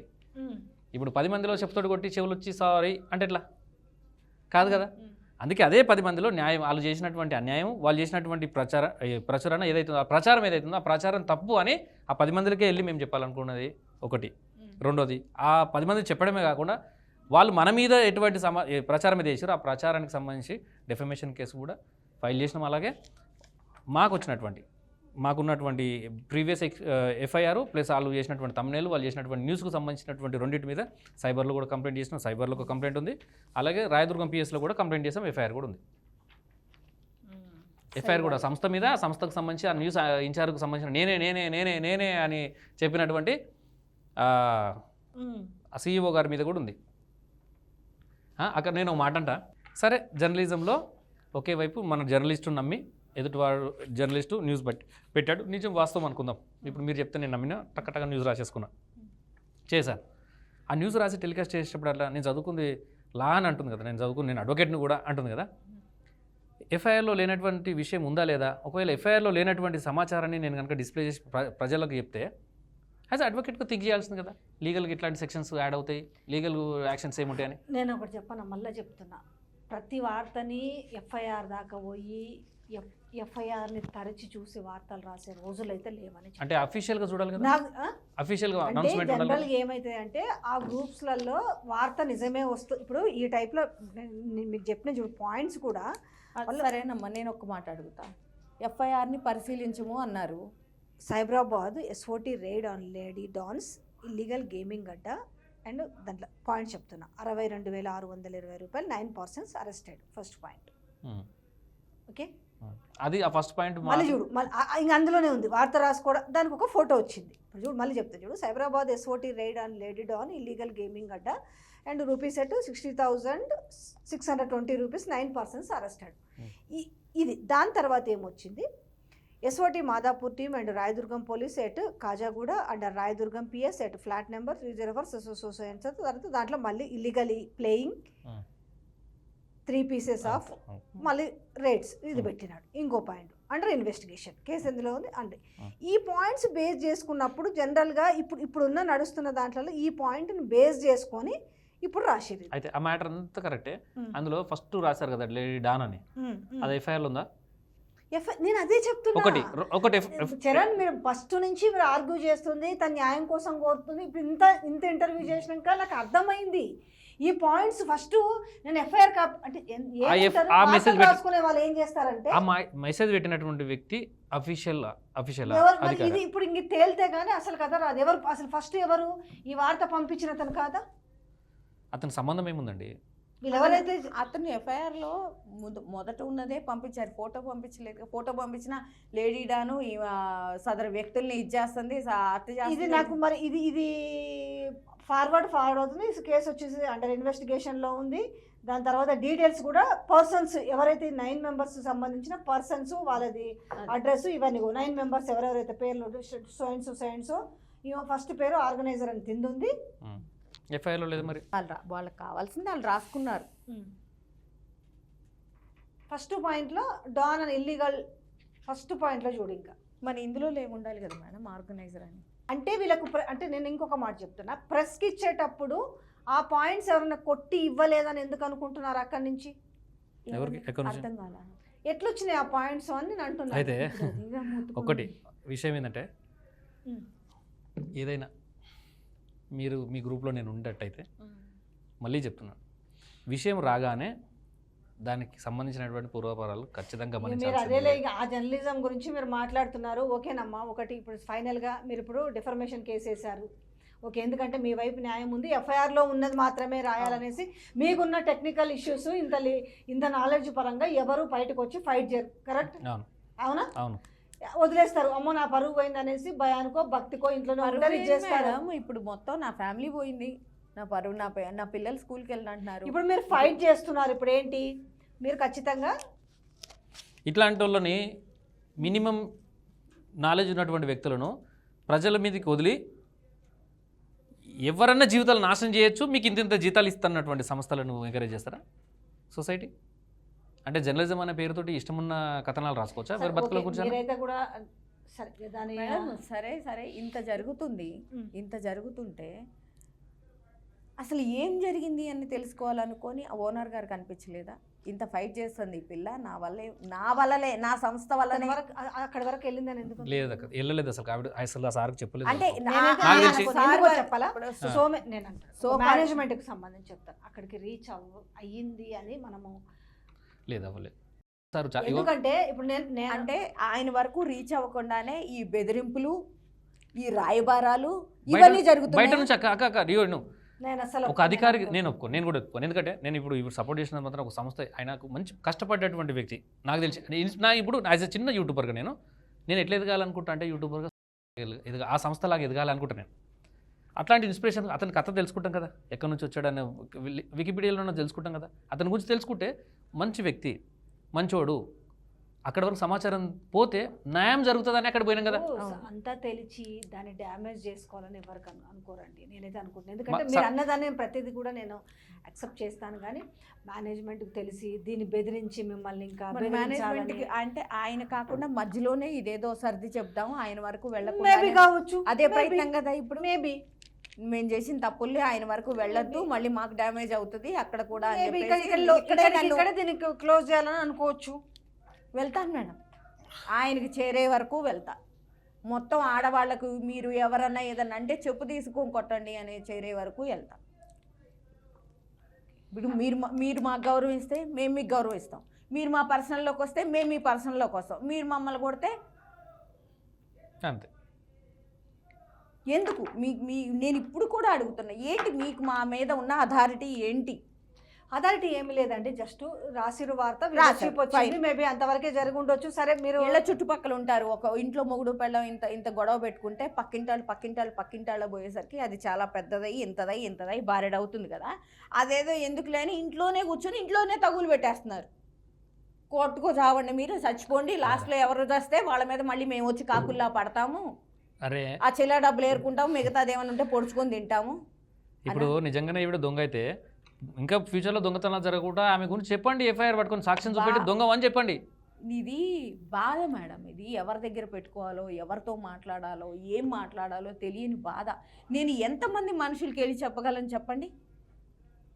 ఎంతమందికి వెళ్ళి చెప్పగలను జరిగింది ఇది కాదు అని? ఈ 2 రోజులకి 3 రోజుల నుంచి చెప్తున్నారు కదా, బాగానే రీచ్ అయింది కదా. అదే కదా, ఇప్పుడు తీసేయండి అని బెదిరింపు. అక్క ప్రయత్నం కూడా ఏంటంటే ఏదో వాళ్ళని హింసిద్దాం, వాళ్ళని ఏదో పరోక్షంగా ప్రత్యేకంగా మాట్లాడదామని కాదు, మానవత్వం చూపిస్తే ఇంత ఇష్యూ కాకపోయేది కదా. నా చిన్నలో పోవాల్సింది చాలా పెద్దగా అయిపోయింది అంతే. అక్క ప్లీజ్ అక్క అడమనిషి అక్క ప్లీజ్ అక్క ప్లీజ్ అక్క. నేను మీకు 32 minutes వీడియో మొత్తం పంపిస్తాను, ఆడియో. దాన్ని వింటే మీరు అప్పుడు మీరు అన్న తర్వాత మీరు పర్సనల్గా నాకు ఫోన్ చేయండి, ఏంటి దాని మీద మీ స్పందన ఏంటని. ప్రాధేయపడ్డానండి, గుక్కపట్టి ఏడుస్తూ ఫోన్లో కూడా ప్రాధేయపడ్డాను. ఏమన్నారు పోనీ ప్రాధేయపడ్డప్పుడు? ఏం లేదు, విషయం ఏంటంటే కన్వర్జేషన్ జరిగింది కదా. నేను అక్కడ ఆఫీస్కి వెళ్తే ఆమెకి ఈగో అంటే మేము బెదిరించడానికి వచ్చినామంటుంది కదా. అక్కడ పిఏ ఎవరైతే ఉన్నారో అక్కడ ఆ పర్సన్ ఫోన్ నుంచి ఫోన్ మాట్లాడింది కదా, ఆ ఫోన్ నెంబర్ తీసుకొని రికార్డింగ్ ఒకసారి పోలీస్ డిపార్ట్మెంట్ వాళ్ళు కనుక ఆ రికార్డింగ్ తీసుకొచ్చి తెలుస్తుంది కదా మేము బెదిరించడానికి పోయినామా లేదా. బెదిరించాల్సిన అవసరం ఏముంది? న్యూస్ రాస్తుంటే ఇంకా బెదిరిస్తారా? అంత పెద్ద సంస్థను పోయి బెదిరించే ఆవిడకి నా బాధ చెప్పుకుంటాను అని చెప్పేసి ఎంతమందిని అడిగాను. తీరా చూస్తే అదే అడుగుతున్నా. నాకు వేరే ఛానల్ గూగుల్లో కూడా సెర్చ్ చేసుకున్నా మీ నెంబర్ కోసం. ఎందుకంటే మీరు అక్కడ చేస్తున్నారు, ఇక్కడ చేస్తున్నారు, అసలు ట్రోలింగ్ లో మిమ్మల్ని అడగొచ్చు అన్నది కూడా కాదు. ఎవరు ఎందుకుపోయినా నా బాధ మీరేంటారు అని. నాకు నెట్వర్క్ ఉంటే మీ దగ్గర ఎందుకమ్మా ప్రాధాన్యపడతాడు. నాకు అంత ఏం జరిగింది పట్టుకున్నారు అన్న నేను బాధపడేదాన్ని కదా. లేదు కదా, జరిగింది అదేనేమో, అది తీసే ఫోటో అదేనేమో, అందుకనే అన్నారు ఫోన్లే ఇదే తప్పేం లేదని. కానీ వాళ్ళని ప్రలోభ పెట్టింది, వీళ్ళని ప్రలోభ పెట్టింది, లక్షలు తట్టుకుంది అంటే గుండె పగిలిపోతుందమ్మా. నేను ఎవరు పెట్టాను? మీరు జర్నలిస్టులో ఉన్నారు, మీరు ఆడపిల్లగా ఉన్నారు. నా ఫోన్ నెంబర్ మీరు ప్రీవియస్ లో చెక్ చేసుకోండి, నా బతుకు చెక్ చేసుకోండి, నేను ఎట్లా బతికేదో చెక్ చేసుకోండి. మనుషులు ఎవరు ఈ బడాబాబులు? మా హస్బెండ్ అకౌంటెంట్, నా అకౌంట్లు కూడా ఇస్తాను మీకు. నాకు ఎవరు డబ్బులు ఇచ్చారు ఏంటి అనేది కూడా చూసుకుంటామా నిరుపూపు గారు. ఎందుకంటే ఇప్పుడు నేను మీ టీవీలో ట్రోల్ అయిందని చెప్పుకోవట్లేదు ఆడపిల్ల. ఎందుకంటే యూట్యూబ్ కి లింక్ అయ్యి ఉంది మీరేనమ్మా, అవ్వలేదు. ఫేస్బుక్ ఒకదానికి, యూట్యూబ్ ఒకదానికి లింక్ అయి ఉంది. లైవ్ అమ్మ ఇది పట్టుకుంది 30వ తారీఖు రాత్రి, మమ్మీ 1వ తారీఖు లైవ్ అని పెట్టారు. ఎంతమంది వీడియో కాల్ చేశారు, నేను ఇంట్లోనే ఉన్నానని చెప్పుకున్నాను. ఇంకా అలాగే కంటిన్యూ అయిపోయింది. ఒక్క సెకండ్ జరిగింది. అమ్మ నేను అదంతా అడగట్లేదు, నేను అదంతా చెప్పుకోను కూడా. నువ్వు ఏదైనా ఆడపిల్లగా నా బాధ అర్థం చేసుకుని నీ దండం పెడుతుంది, కాలు కొట్టుకున్నాను. నీకు తప్ప నేను ఎవరికి చెప్పుకోలేను, నీకు తప్ప ఎవరికి చెప్పుకోలేదు. ప్రపంచంలో అర్థం చేసుకునేదాన్ని కూడా లేకుండా తోట ఆడపిల్లగా ఒక్కదాన్ని. అతను తప్పు జరగలేదు, నేను ప్యాకెట్ ఆడలేదు, ఆడట్లేదు. నా చెల్లింట్లో ఉంది, నువ్వు వచ్చి అక్కడ కూర్చుంటావా? దీన్ని కూడా పిలిచి అక్కడ కూర్చోబెట్టి బ్రోకల్ కేసు పెట్టరా అంటే పిచ్చిదాలాగా. అది కాదమ్మా, నాకు డెసిషన్ మేకర్ నేను కాదు, నువ్వు వాళ్ళతోనే మాట్లాడాలి అన్నా. నేను బెదిరించి నువ్వు సీసీ కెమెరాలు చూడండి అమ్మా. చరణ్ ఉన్నాడమ్మా, నాకు నెంబర్ ఇచ్చిన అబ్బాయి లేడు. 3 రోజుల నుంచి అడిగితే అప్పుడు ఇవాళ వచ్చింది, అది ఇవాళ కూడా పొద్దున వచ్చింది. నేను ఈ నెంబర్ కోసం రాత్రి 12 దాకా అక్కడ కూడా మీ టీవీ దగ్గర కూడా నేను ఎవరిని అడగలేదమ్మా. నేను ఇప్పుడు కూడా ఇవ్వలేదు. పోలీసులు ఏదైతే ఇన్ఫర్మేషన్ ఇచ్చారో మేము అదే రాసాము అన్నారు. పోలీసు అధికారికి ఫోన్ చేస్తే ఏమన్నాడండి? మేము ఇయ్యలేదు అంటున్నారు. కథలు మేము ఎఫ్ఐఆర్ కాపీనే బయట పెట్టాము తప్ప నేను బ్రతిలాడానా అంటే బెదిరించానా? పోలీసు వాళ్ళ మీద నెపం సరే పెట్టి కూడా తను బెదిరిస్తారా? మాట్లాడేటప్పుడు ఎందుకు మా ఒక్క ఛానల్నే కార్నర్ చేశారని తను మాట్లాడుతుంది. ఒక 8 గంటల 18 నిమిషాల 31 సెకండ్ న్యూస్ ఎవరు టెలికాస్ట్ చేశారు, పెద్ద డ్యామేజ్ ఎవరు చేశారు? పోనీ నేను ఏడుస్తూ ఇంత అడిగాను కదమ్మా 1 తారీఖు కనీసం కనికరం లేదా? కాలు ముక్తంటుండదు మనిషి కూడా. కనీసం అప్పుడన్నా ఈ అమ్మాయి ఎందుకు ఇంత ప్రాధేయపడుతుంది అని కొంచెం అన్న ఫోన్ చేసి ఆలోచించింది ఆవిడ. మీరు ఇంతసేపు పొలైట్గా మాట్లాడుతుంది, అలా క్రూయల్గా మాట్లాడుతుంది ఆవిడ. పొలైట్ అంటారు దాన్ని, క్రూయల్గా అంటారు. అంటే ఎదుటి వాడి నొప్పిని ఎంజాయ్ చేస్తూ ఆవిడ సైలెంట్గా మాట్లాడుతుంది. మీకెందుకు కళ్ళల్లో నీళ్లు తిరిగి నేను ఏడుస్తుంటే? ఈ విషయం మీద ఇంకొక ఇంటర్వ్యూ ఇవ్వు, అది కూడా ఏందక్క? నేను ఇప్పుడు మీకు అర్థమైందా ఎందుకు ఏడ్చాను, ఎందుకు బాధపడ్డానో, ఎందుకు అంటే ఇంతలా ఏడిస్తే నిజంగా తప్పు చేసినా తీసేస్తారు. తెలుసో తెలియకో తప్పు చేశానమ్మా తీసేయండి, నిజంగా తప్పు చేసిన ఆడది ఇంతలా ఏడుస్తుందా తీసేస్తాం. సరే కొనసాగించండి, విన్న తర్వాత మేమైనా అదే చెప్తాం, ఫైట్ చేయమనే చెప్తాం. ఎందుకంటే మీకున్న పెయిన్ నేను జర్నలిస్ట్ కాకుండా నేను యాజ్ ఎ ఉమెన్ గానే మాట్లాడుతాను. ఎందుకంటే మీ దాంట్లో న్యాయం లేకపోతే ఎవరు ఫైట్ చేయరు. నేను మిమ్మల్ని కాదు, మీరు మిర్రర్ టీవీకి థ్యాంక్ యూ సో మచ్. ఎందుకంటే ఒక సంస్థ ఇంకో సంస్థ మీద ఇట్లాంటివి చేసే అవకాశాలు ఉండవు మాక్సిమం. నేనైనా ఇంకొక యూట్యూబర్ రిక్వెస్ట్ కూడా నేను అందుకే మీరు వచ్చినప్పుడు ఒకటే మాట చెప్పాను కదా, మేమందరము రేపు అంటే ఏంటి అనేది మీరు రెండోసారి కూడా నేను అంత క్లియర్గా అడిగాను ఏంది అనేసి. మీరు ఆ డాక్యుమెంట్స్గా చూపించిన తర్వాత సరే నేను ఒక మహిళగా చేయకపోయినా కూడా అది కూడా కరెక్ట్ కాదులే అని దాంతో నేను మీ వాయిస్ నేను వినిపించాను. మంచి అయినా చెడైనా తీసుకెళ్లాల్సింది మీరేనమ్మా. మీరు వాళ్ళు ఇలా చేశారు మేము మళ్ళీ అని మీరు కూడా ఇలా అంటే మాలాంటి వాళ్ళు ఎక్కడికి వెళ్తారు చెప్పండి.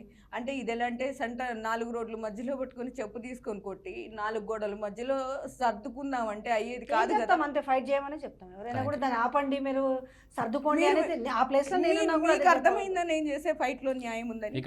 అక్కడ మీడియా సంస్థ ఆవిడ ఏం చేస్తుందంటే అభిమానం. అంటే ఇప్పుడు నాకు చిన్న ఛానల్ ఉంది, అక్క రిక్వెస్ట్ చేస్తా తీస్తుందేమో, చరణ్ అన్న ఇది కరెక్ట్ కాదు, నువ్వు ఒకసారి నేను చెప్తే వినవా తీసి అంటే నేను తీసేస్తా. ఎందుకంటే మనం భవిష్యత్తు ఉంది కాబట్టి ఇక్కడ.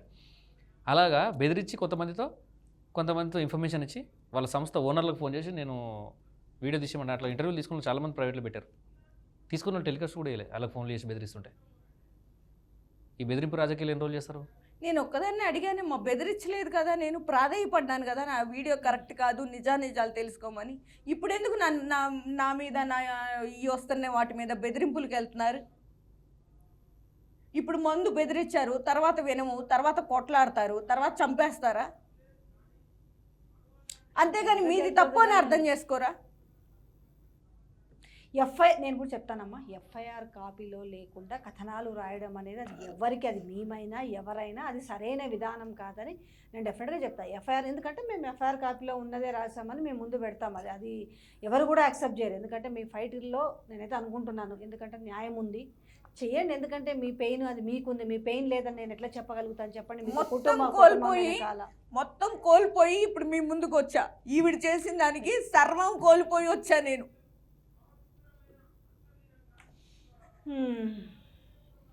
ఏం చెప్పాలో కూడా అర్థం కాని పరిస్థితి. మీరు మానవతంగా ఆలోచించండి. ఒక రోజున ఎంతగానో నాకే నేనే డిఫెన్స్ లో ఆవిడ ఇప్పుడు గారు వద్దు. ఎందుకంటే నేను ఆ పిల్లలు చూసారు కదా, స్కూల్ పోతలేదు, ఆ పిల్ల కాలేజ్ పోతలేదు తెలుసు. అమ్మాయి కూడా ఏడుస్తుంది. ఎందుకంటే పాపం వాళ్ళ అమ్మాయి చిన్న అమ్మాయి, బాబు చిన్న బాబు, వాళ్ళకు ఉంటుంది కదా ఏం జరుగుతుందో. ఇప్పుడు నేను రేపు పొద్దున్న నేను బ్రతకాలి. ఇప్పుడు ఈవిడ విజయవాడలో ఉండేట ఆవిడ, ఈ కేసు అంతా అయిపోయినాక ఆవిడ వాళ్ళ ఇంటికి ఓన్ షిఫ్ట్ పోతాను, నేను ఇక్కడే ఉంటాను. నేను మీడియాలో చిన్న పని చేసుకుంటాను ఎక్కడొక్కడ, వీడియోలో చేసుకుంటాను, అదొక కాంట్రవర్సీలు అవేవో చేసుకుంటే నా బతుకుని నేను ఎలా తీసుకుంటా. ఆ బ్రతుకు మీద కూడా ప్లాన్ చేసి సెట్ చేసి ఒక చిన్నోడు చేస్తాను అట్లా చేసి ఇట్లాంటివి చేస్తే అక్క కాదమ్మా. ఒకటి చరణ్, అంటే ఈమె పేకాట దందాన్ని నిర్వహించిందని రాసేసి వదిలేస్తే మీరు ఇప్పుడు ఫైట్ చేసేవాళ్ళు కదా? అస్సలు చేసేవాళ్ళం కాదు, సమస్య లేదు. పేకాట ఇప్పుడు ఎఫ్ఐఆర్లో ఉంది, మీరు రాశారమ్మా. ఎఫ్ఐఆర్లోకి ఇది ఎందుకు వచ్చింది అని ఆల్రెడీ ఫైట్ చేస్తున్నా నేను. సరే ఓకే, ఇప్పుడు ఫైట్ చేస్తారు. కానీ ఒకవేళ ఆ ఎఫ్ఐఆర్లో ఉన్నంత వరకు రాసుంటే మేము ఫైట్ వేరే. ఇప్పుడు అక్కడ జరగనటువంటి ఇన్సిడెంట్ క్రియేట్ చేసి రాశారు కదా, ఆ ఇన్సిడెంట్ నుంచి ఇది కూడా క్లియర్ అవుతుంది, ఇది కూడా అటాచ్ అవుతుండే. ఇప్పుడు లేని దాన్ని రాశారు అనేది ఇక్కడ ఫైట్ చేస్తున్నా, జరగని దాన్ని ఎందుకు నా మీద ఇట్లా నా వెనక నుంచి ఎవరు నా శత్రువులు ఉన్నారు, ఎందుకు నన్ను ఇలా చేశారని అక్కడ ఫైట్ చేస్తున్నా. ఇప్పుడు ఏదన్నా ఒకటైతే ముందండి, ఏదన్నా చరణ్ ఒకటైతే అప్రిషియేట్ చేయొచ్చు. ఏంటంటే తెలుసా, అంటే ఒక విధంగా మీడియా వల్ల మంచి జరుగుతుంది, చెడు జరుగుతుంది. నిజంగా చెప్పాలంటే అందులో ఇదే పేకాట మగవాడిది అయితే ఇంత న్యూస్ అయ్యేది కాదు, అడవులు కాబట్టే కదా. అది కదా.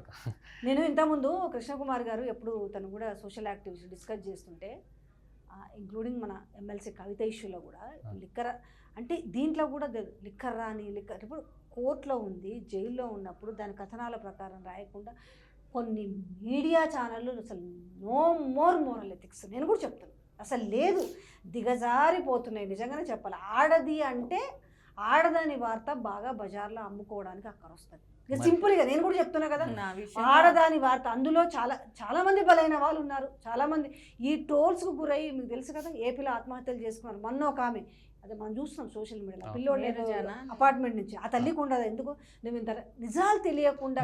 మొన్న ఆయన యాక్టర్ చనిపోయాడు కదా చందు, అతను కూడా సోషల్ మీడియా వల్లనే కదా, అది కూడా పర్టికులర్గా ఛానల్ వల్ల. అవునా చిన్న చివరిగా తిని ఉన్నాడు. ఇదొక్కటి అడగాలనుకుంటున్నాను, చందు అంటే అంత పిరికివాడా లేకపోతే దేనికి చనిపోయింది అనే దాని మీద ఇంకా కథనాలు వండి మీకు తెలిసి ఉంటుంది కదా. చెప్పండి. నాకు తెలిసి తప్పు చేశాడో ఒప్పు చేశాడో ఆయన వ్యక్తిగత జీవితం తొంగి చూడాల్సిన అవసరం ఎవరికీ లేదు.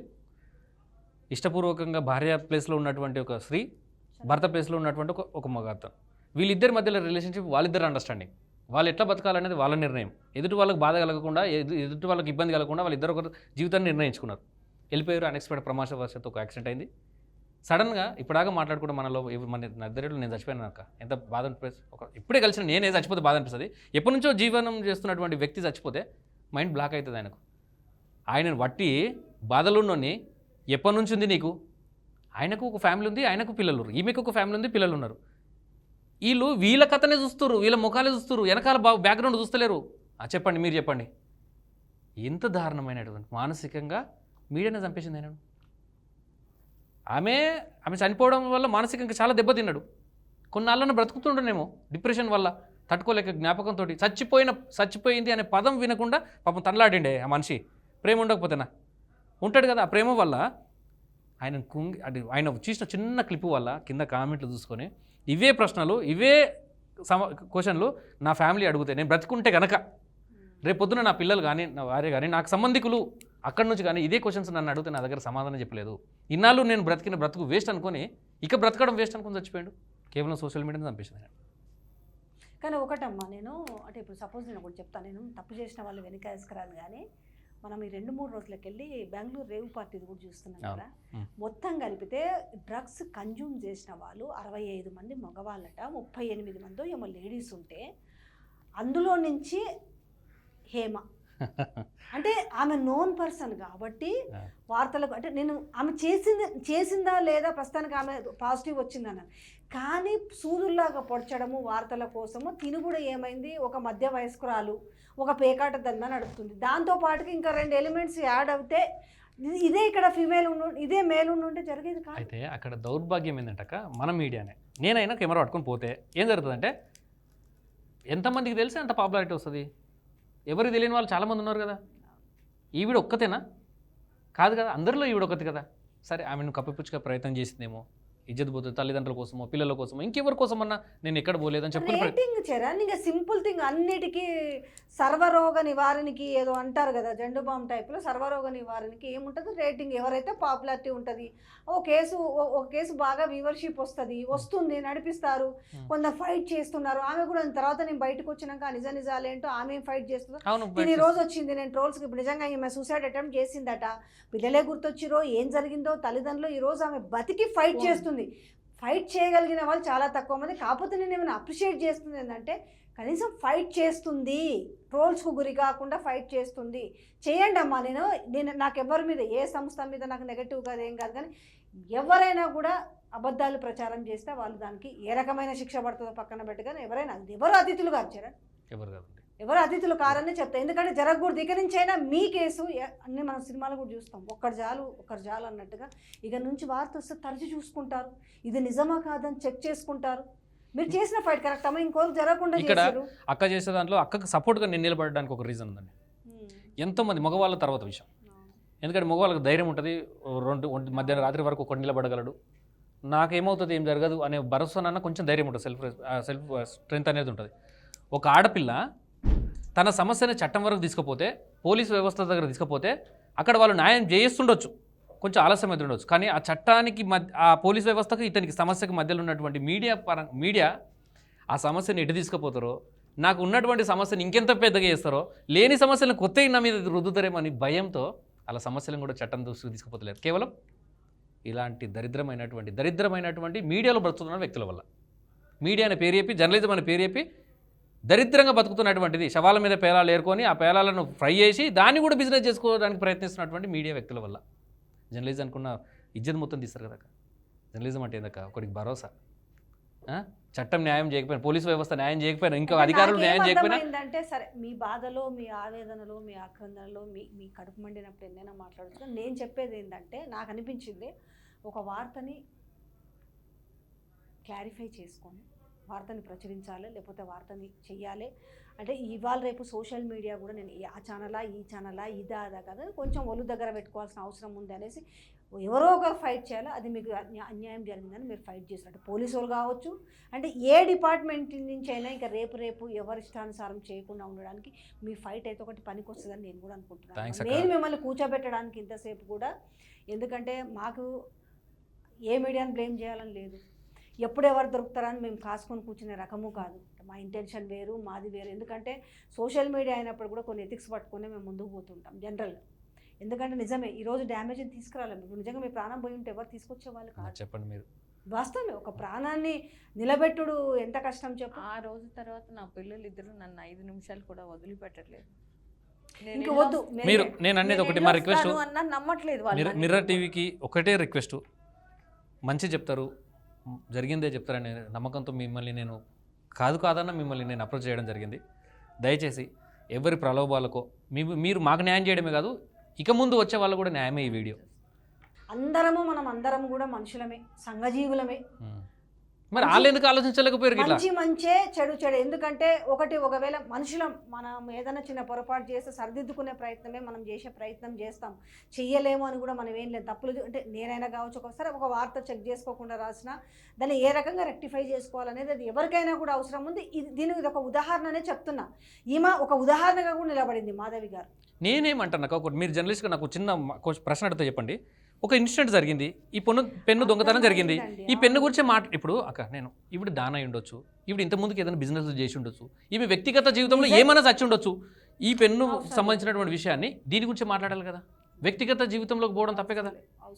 అంటే జర్నలిజం ఏమైనా హక్కు ఇచ్చిందా మీకు వ్యక్తిగత జీవితాలకు పోయి మొత్తం సోషల్ మీడియా ఇచ్చిన దౌర్భాగ్యం. వ్యక్తిగత జీవితాల్లో దూరడం అనేది ఏమైందంటే, చూసే వాళ్ళకి అదే ఇంట్రెస్ట్ ఒకటి కలుగుతుంది. వ్యక్తిగత జీవితాల్లోకి వెళ్ళడం వల్ల మన ఇంట్లో కంటే పక్కింట్లో ఏం జరుగుతుందో ఒక ఆసక్తి. ఆ పక్కిళ్ళు లేదంటే యూట్యూబ్. మీరు వాయిస్ క్లిప్ విన్నారు కదా, అమ్మ అమ్మ అమ్మ అని మాట్లాడుతుంటే కనికరం లేదా? ఓకే మాధవ్ గారు, నేనైతే ఒకటి చెప్తాను. నేను ఫైట్ అది ఎందుకంటే మీకు సంబంధించిన విషయం కాబట్టి, మీ పరువు ప్రతిష్టకు సంబంధించింది, మీ బతుకుకు సంబంధించిన విషయం, మీ కుటుంబానికి సంబంధించిన విషయం, మీకు న్యాయం జరిగే వరకు మీరు పోరాటం చేయొచ్చు. కానీ ఒకటి, ఎట్టి పరిస్థితుల్లో చనిపోతాననేది. ఎందుకనంటే మీరు ఇంకొకరు ఉదాహరణ అవ్వాలి. చూసినావా ఈరోజు సోషల్ మీడియాలో మరణాలు ఏ విధంగా, సోషల్ మీడియా బాధితుల వల్ల. ఆ రోజు ఒక ఆమె ఆ రోజు ఇల్లు పట్టా పట్టుకునే పేరు ఏంది, చనిపోయింది కదా వాళ్ళ పిల్లల పరిస్థితి ఏంది, ఎవరిస్తారు? మనం చనిపోయిందన్న వార్తను చూసినాము, ట్రోల్ అయినప్పుడు చూసినాం. దాని తర్వాత ఆ ఎన్నేళ్ళు బాధపడతారు ఆ పిల్లలకు, ఆ తల్లిని ఎవరు తెచ్చేయగలుగుతారు? సో అందుకనే నేను మెయిన్ ఈ ఇంటర్వ్యూ చేయడానికి ఏంటనంటే, ఇట్లా చాలా జరుగుతున్నాయి. తెరపైకి వచ్చింది ఒక్కటి, అంటే తెరపైకి వచ్చింది ఏంటి, న్యాయం కోసం పోరాటం చేస్తుంది మీరు.